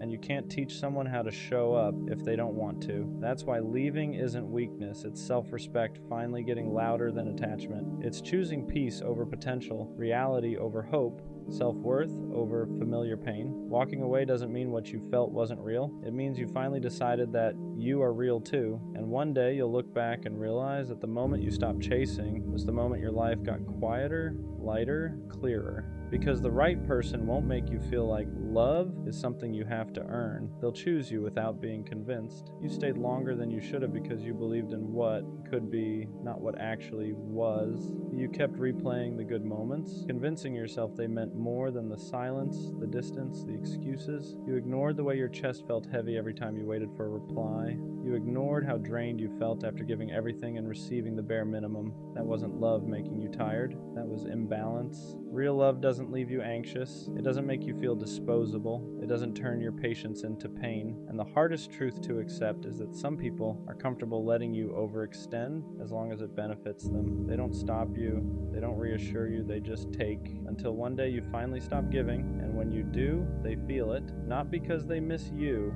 but because they miss the access. That's when they reach out. That's when they suddenly care. That's when confusion turns into regret. But by then, you've already changed. You're no longer begging to be chosen. You're no longer shrinking to fit someone else's emotional limits. You're choosing yourself the way you always wished they would choose you. And that choice, that's where your healing actually starts. At some point, you stop missing them and start missing who you were before you questioned your worth for them, before you reread messages trying to find meaning that wasn't there, before you blamed yourself for someone else's lack of effort. That's when it really hits you. You didn't lose them. You lost yourself trying to keep them. You became quieter. You thought twice before speaking. You downplayed your needs so you wouldn't seem like too much. And the crazy part is they never asked you to do that. You did it because you cared. You did it because you were afraid that being fully you would push them away. But love that only survives when you make yourself smaller was never meant to last. Real love doesn't need you to perform. It doesn't need you to chase. It doesn't make you feel replaceable the moment you stop overgiving. And once you understand that, you stop romanticizing the bare minimum. You stop calling inconsistency mystery. You stop calling neglect space. You stop calling emotional distance busy. You see it for what it really was. Someone enjoying your presence without respecting your heart. That realization hurts, but it also frees you, because now you know you're not asking for too much. You were just asking the wrong person. And the next time someone comes along, you won't beg them to stay. You'll watch how they show up. You'll notice how they choose you without being asked. And if they don't, you'll walk away sooner. Not because you don't care, but because you finally do. And there comes a point where the pain shifts. It's no longer about missing them. It's about realizing how much of yourself you gave away just to keep them comfortable. You start remembering moments where you stayed quiet even though something hurt. Moments where you said, it's fine, when it really wasn't. Moments where you lowered your standards because you didn't want to seem demanding. You replay conversations in your head and notice how often you explained yourself, how often you justified their behavior, how often you made excuses for why they couldn't show up the way you needed, and that's when it finally clicks. You were never asking for too much. You were asking the wrong person to do what they were never willing to do. You weren't needy. You were neglected. You weren't overthinking. You were being given mixed signals. You weren't insecure. You were emotionally starved. And once you see that, you can't unsee it. You realize how exhausting it was to love someone who only showed up halfway, how draining it was to constantly wonder where you stood with them, how heavy it felt to care more than you were cared for. That kind of love doesn't make you feel safe. It keeps you anxious. It keeps you waiting. It keeps you stuck in a cycle of hoping they'll change while slowly losing yourself. And the saddest part, they benefited from your patience, from your loyalty, from your willingness to stay even when it hurt. You don't get rewarded for suffering in silence. You don't get love by proving how much pain you can tolerate. Love is supposed to feel steady. It's supposed to feel mutual. It's supposed to feel like effort is being met with effort, not excuses. So choosing yourself isn't selfish. It's necessary. It's deciding that you won't keep pouring into someone who leaves you empty. It's realizing that peace feels better than chasing potential that never becomes real. And when you finally choose yourself, you don't become cold. You become clear. Clear about what you deserve. Clear about what you won't accept again. Clear about the fact that the right person won't make you question your value in the first place. After you choose yourself, something strange happens. The noise quiets down. Your phone feels lighter. Chest doesn't feel so tight all the time. You stop waking up with that anxious feeling, wondering if today will be the day they finally show up for you or disappoint you again. You stop checking your phone every 5 minutes, stop rereading old messages, stop trying to decode tone, timing, silence, because you finally understand that love was never supposed to feel like a puzzle, and that's when you realize how much energy you were wasting on someone who was unsure about you while you were sure about them. You were loving from a place of hope. They were loving from a place of convenience. You wanted depth. They wanted access. You wanted consistency. They wanted control without responsibility. And once you step back, you see how one-sided it really was. You notice how you were always the one adjusting, always the one compromising, always the one reaching out first, always the one trying to keep things alive. That's not love. That's survival mode. Real love doesn't make you feel disposable. Doesn't make you feel like you're asking for too much just for wanting basic respect. And here's the hardest truth to accept. Potential means nothing without effort. You weren't in love with who they were. You were in love with who they could be, the version of them that only existed in your head. But you can't build a future with someone's maybe. You can't heal by holding on to what ifs. So you stop romanticizing the bare minimum. You stop giving credit for intentions that never turn into action. And slowly, your standards rise back up to where they were always meant to be. You start asking better questions. You start walking away sooner. You stop explaining your worth to people who never planned to value it. And the craziest part, the moment you stop settling, you realize how much you were settling before. You realize you don't miss them. You miss the version of yourself that believed love had to hurt to be real, but it doesn't. Love can be calm. Love can be safe. Love can feel like rest instead of stress.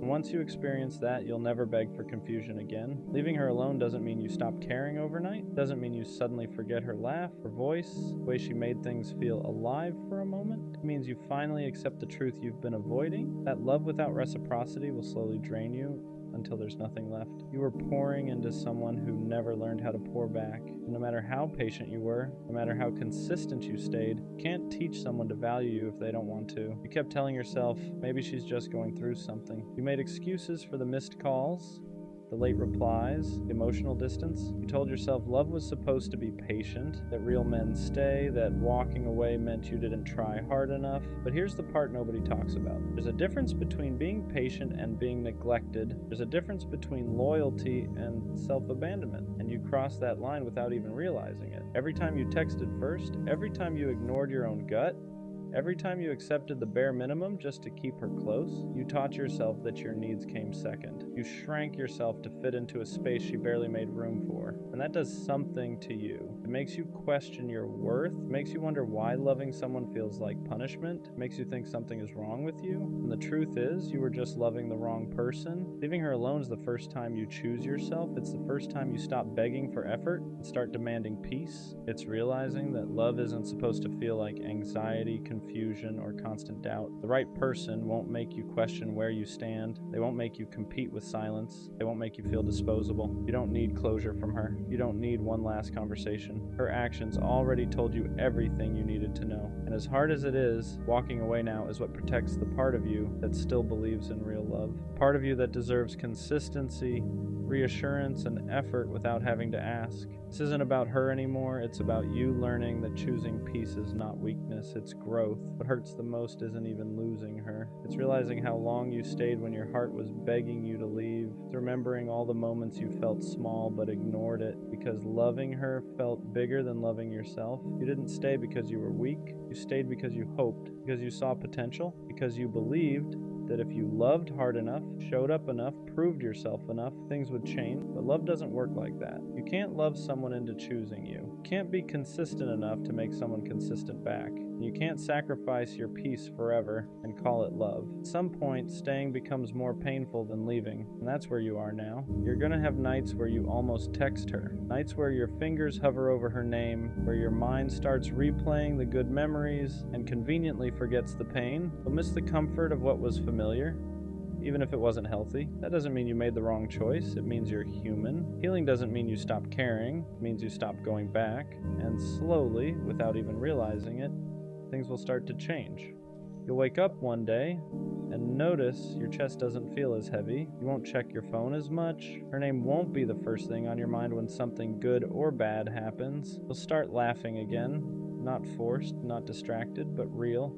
You'll start feeling like yourself again. That's when you'll understand why it had to end. Not because she was evil, not because you were unlovable, but because she wasn't capable of meeting you where you stood. And staying would have cost you parts of yourself you can't afford to lose. One day, someone will choose you without hesitation, without confusion, without making you question your worth. And when that happens, you'll look back and realize leaving her alone was the moment your life finally started loving forward. And listen, there's something nobody really prepares you for after you finally walk away. The quiet, not the peaceful kind at first, the kind where there's no chaos, no waiting on replies, no wondering if today will be the day she finally shows up the way you need her to. That silence can feel uncomfortable because you got used to emotional noise, you got used to the highs and lows, the hope, the disappointment, the cycle, and when it's gone, your mind almost panics like it lost something important. What it really lost was the stress. You're going to question yourself. You'll wonder if you were too harsh, too impatient, too emotional. You'll replay conversations and think, maybe I should have said this differently. Maybe I should have tried one more time. But understand this. If someone truly wanted to stay, they wouldn't have made you feel like you had to beg for effort. You wouldn't have had to over-explain your feelings. You wouldn't have felt like loving them was a constant uphill battle. The version of you that stayed too long did so because he believed in love. And that's not something to be ashamed of, but the version of you now, he's learning discernment. He's learning that love without respect will drain you. That potential means nothing without action. And that choosing yourself isn't selfish.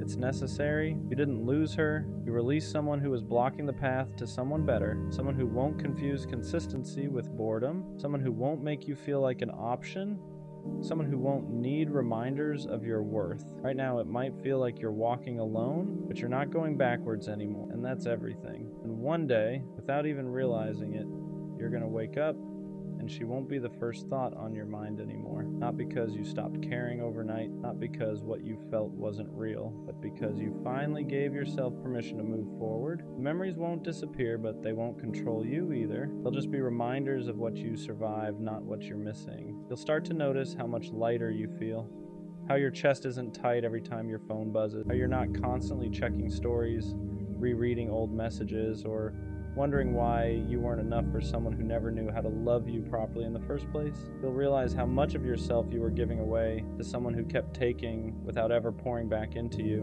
and that's when it hits you. The problem was never your effort. It was never your heart being too big. It was never you loving too deeply. The problem was that you were offering loyalty to someone who didn't know how to value it. You were offering consistency to someone addicted to convenience.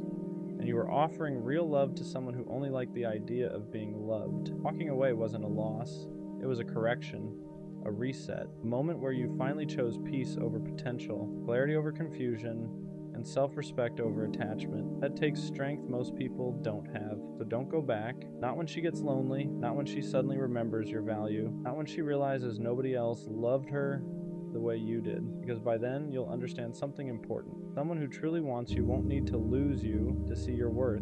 Leave her alone, and finally let yourself be found by someone who won't ever make you question if you matter. No one really talks about how long some men are willing to wait for the one person they truly want. Not days, not weeks, months, sometimes years. And it usually starts with something small, something that doesn't sound final.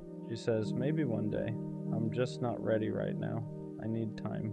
And he hears that like it's a promise, like it means not now doesn't mean never, so he holds on to those words, replays them, builds hope around them, and he waits. He doesn't make it obvious, he doesn't beg, he doesn't pressure, he waits quietly, patiently, convincing everyone, including himself, that he's fine, because when a man sees you in his future, when he's already chosen you in his heart, waiting feels easier than letting go. He tells himself she's healing, she's figuring things out, she'll come back when she's ready, and sometimes it's hard to tell if that kind of waiting is beautiful or self-destructive, because love like that is rare. A man who's willing to pause his own needs, put his feelings on hold, stay loyal to the idea of you without knowing if you'll ever choose him back. That's not weakness, that's commitment. But commitment without clarity can slowly break someone. So if you have a man like that, someone willing to wait while you sort through your life, you can't treat that lightly. Take the time you need, heal what you need to heal, do what you need to do, but don't let him wait if you already know you're not coming back. Because the cruelest thing is letting someone hold on to hope when all that's waiting for them is disappointment. A lot of men won't walk away. They'll keep telling themselves one more month, one more sign, one more chance, not because they're desperate, but because they care. So if you can love him again, do it fully. And if you can't, tell him, don't make him wait just to slowly lose himself loving someone who was never going to return. What people don't see is what waiting does to him. Not on the outside. He looks fine. He still shows up. Still laughs at the right moment, still pretends he hasn't built his days around the possibility of you coming back. But inside, everything everything is on pause. He doesn't let himself move on, doesn't let himself get close to anyone else, doesn't let himself fully hope or fully let go, because doing either would feel like betraying the future he pictured with you. So he lives in the middle, not chosen, not free, just waiting. He rereads old messages looking for reassurance that maybe he didn't imagine the connection. He remembers how you looked at him, how you laughed with him, how real it felt, and that's what keeps him there. Not obsession, not desperation, memory. He tells himself real love requires patience, that if it's meant to be, it'll come back around. But patience without direction starts turning into quiet pain, because every time you say, "I don't know yet," he hears, "Not now, but maybe," and maybe is enough to keep him holding on. What breaks him isn't waiting itself. It's not knowing whether the waiting means something to you too. He would wait longer if he knew it mattered. He would walk away if he knew it didn't. But uncertainty keeps him stuck, and the longer he stays there, the more of himself he puts on hold. His needs, his timing, his chance to be loved fully, all for someone who may never come back. And that's the part no one talks about. Waiting doesn't just cost time, it costs pieces of him he doesn't realize he's giving away. At some point, the waiting starts asking questions back, not out loud, not in a way he can easily answer, just quiet thoughts that show up late at night when there's nothing left to distract him. Am I being patient, or am I just afraid to let go? Because there's a difference. Patience comes with trust, with direction, with some kind of reassurance that the waiting has meaning, but what he has is uncertainty. He's not waiting because he's calm. He's waiting because walking away would mean admitting that the future he imagined might never happen. And that's harder than staying still, so he tells himself stories. That love is supposed to hurt a little, that timing matters more than readiness, that if he just proves he's loyal enough, consistent enough, understanding enough, it'll all make sense one day. But love isn't supposed to feel like erasing yourself. It isn't supposed to require putting your life on hold indefinitely. It isn't supposed to make you question whether your needs matter at all. Still, he stays. His hope is quiet, but it's persistent. He whispers things like, "She'll come back. She just needs time. It'll be worth it." And as long as that voice exists, letting go feels like failure, like giving up on something real.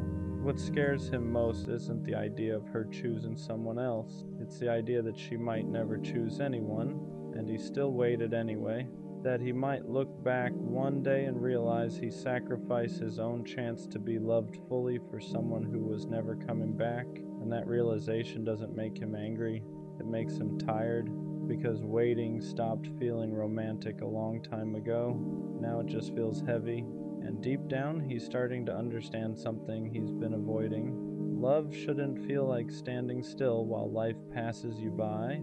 There comes a moment when waiting stops feeling like love and starts feeling like self-abandonment. It doesn't happen all at once. There's no dramatic breaking point. It's quieter than that. It's the realization that his life has been moving around someone who isn't moving toward him, that he's been planning a future with someone who won't even promise a present. He notices it in small ways, how he avoids making plans because what if she comes back? How he turns down opportunities because he doesn't want to feel unavailable when she finally decides. How he measures his growth, his happiness, his healing against whether or not it would still fit her. And that's when it hits him.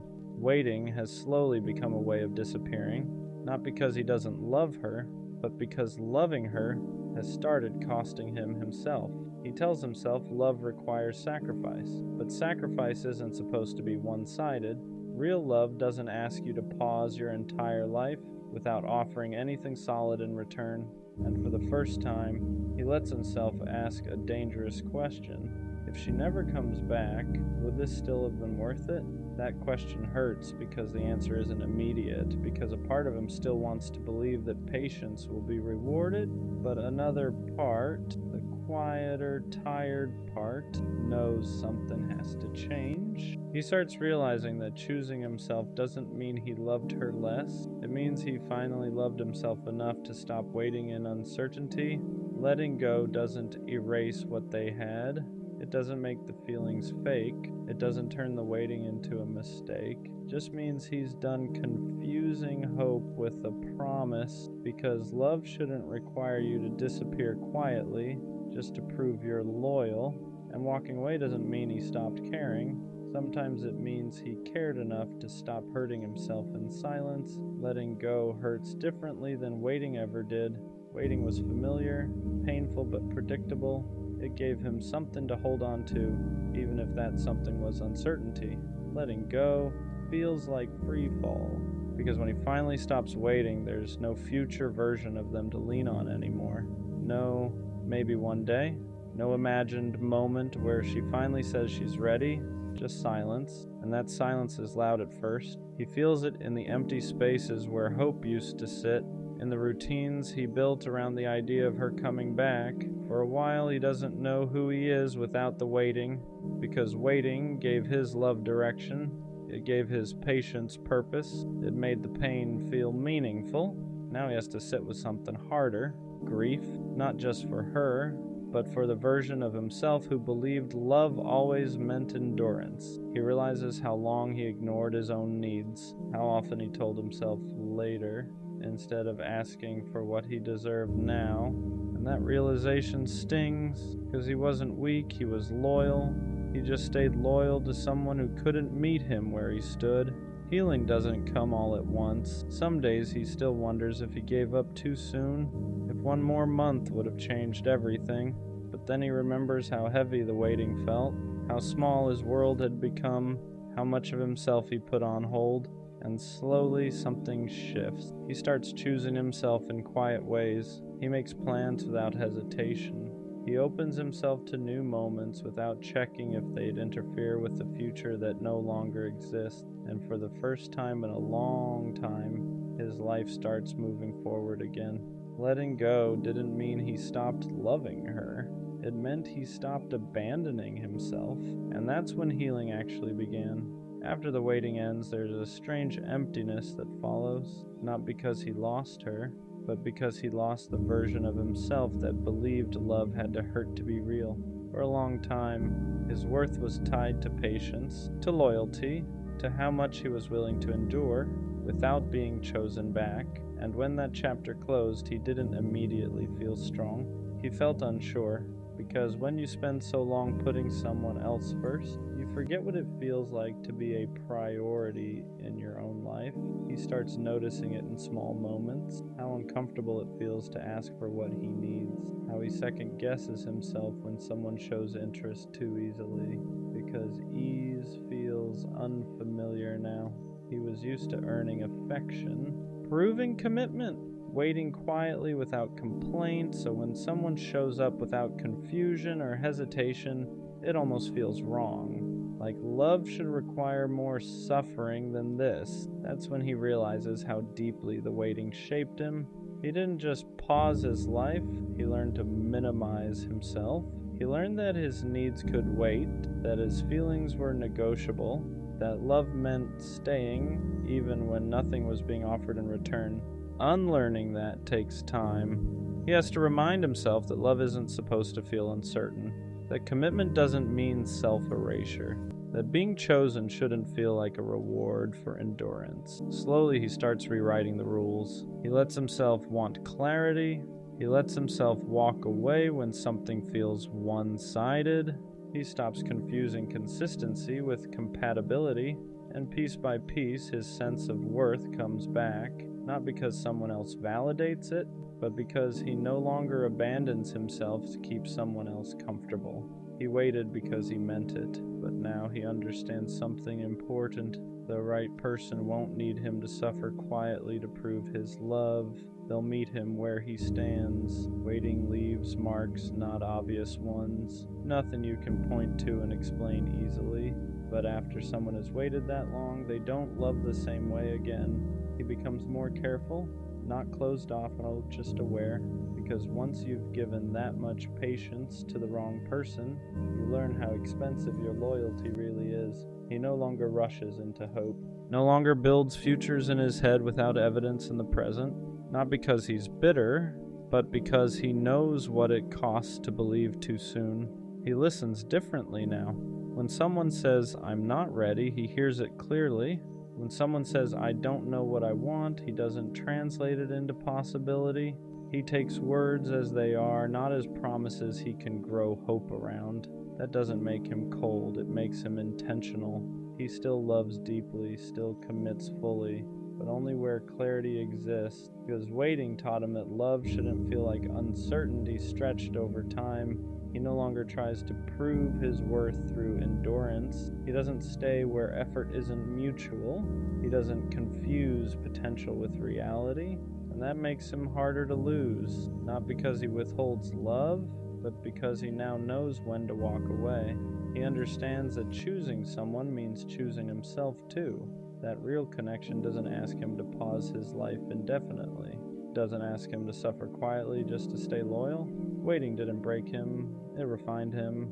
It taught him what love isn't, though he could finally recognize what it is. And when he loves again, it won't be out of fear of losing. It will be out of certainty. The next time he loves someone, it won't start with waiting. It'll start with clarity, because once you've waited that long for someone who couldn't meet you halfway, you stop confusing effort with connection. He won't wonder where he stands anymore. He won't analyze pauses, he won't read into silence or turn uncertainty into hope, not because he's less romantic, but because he's learned what love is supposed to feel like. The next person he loves won't have to guess how he feels. They won't have to question his loyalty. They won't have to wonder if he's serious, because when he chooses fully, but this time he'll only stay where he's chosen back. He won't pause his life waiting for someone to decide. He won't put his heart on hold for potential. He understands now that real love doesn't keep you guessing. It doesn't stretch uncertainty across months and years. It doesn't ask you to sacrifice peace just to stay connected. The next person will feel the difference. Not because he loves harder, but because he loves cleaner, with boundaries, with honesty, with the expectation of mutual effort. And that's the quiet shift no one sees. Waiting didn't make him bitter, it made him precise. It taught him that commitment means nothing without intention behind it. So when he gives his time again, his patience again, his heart again, it won't be because he's afraid to lose. It'll be because both of them are choosing each other in the present. Not someday, not maybe, now. The people who wait the longest are often the hardest to replace, not because they demand attention, not because they make noise, but because they loved with patience most people don't have anymore. When he was waiting, his presence felt easy to overlook. He was steady, consistent, always there, and consistency can become invisible to people who aren't ready to value it. So they assume he'll always be there, that his patience has no limit, that his loyalty is permanent. But what they don't realize is that waiting teaches restraint. It teaches someone exactly how much they're willing to give before they stop. So when he finally walks away, it's quiet, no drama, no announcement, no attempt to make anyone regret it. He just goes, and that's when the absence is felt. Because he wasn't loud, he was grounding. He was the one who remembered, the one who stayed calm, the one who made things feel safe without asking for anything in return. And when that's gone, it leaves a space it's hard to fill, not with excitement, not with attention, but with depth. That's when people realize they didn't lose someone dramatic, they lost someone rare, someone who would have waited longer than anyone else, but chose not to abandon himself anymore. And that's the part that hurts the most. Not that he left, but that he learned how to leave. Because once someone like that is gone, they don't come back confused. They don't come back waiting. They move forward with intention. And by the time anyone realizes what they lost, he's already chosen himself.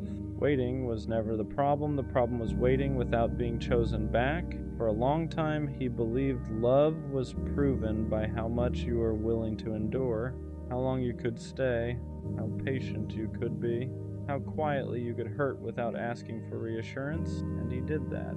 He waited through uncertainty, through mixed signals, through not right now that never turned into I'm ready. not because he didn't value himself, but because he valued love deeply, but eventually he learned the difference between commitment and self-sacrifice. Real love doesn't keep you suspended. It doesn't ask you to pause your life while someone decides if you're worth choosing. Real love meets you where you are, and the moment he understood that, waiting lost its meaning, because waiting only makes sense when both people are moving toward each other, even slowly, not when one person is standing still hoping to be picked someday. Walking away wasn't easy. It didn't feel empowering at first. It felt like grief. Grief for the future he imagined. Grief for the version of himself who believed patience would be rewarded no matter the cost. But over time, that grief turned into clarity. He realized something simple but life-changing. Love should feel mutual, certain, chosen in the present, not promised someday. So now, when he looks back on the waiting, he doesn't see weakness. He sees proof that he can love deeply. But he also sees the moment he learned to stop giving that depth to people who couldn't return it. He waited because he meant it, but he walked away because he finally understood that the right person won't need him to wait at all. They'll choose him clearly, willingly, and without hesitation, and that's not something you ever have to earn by putting your life on hold.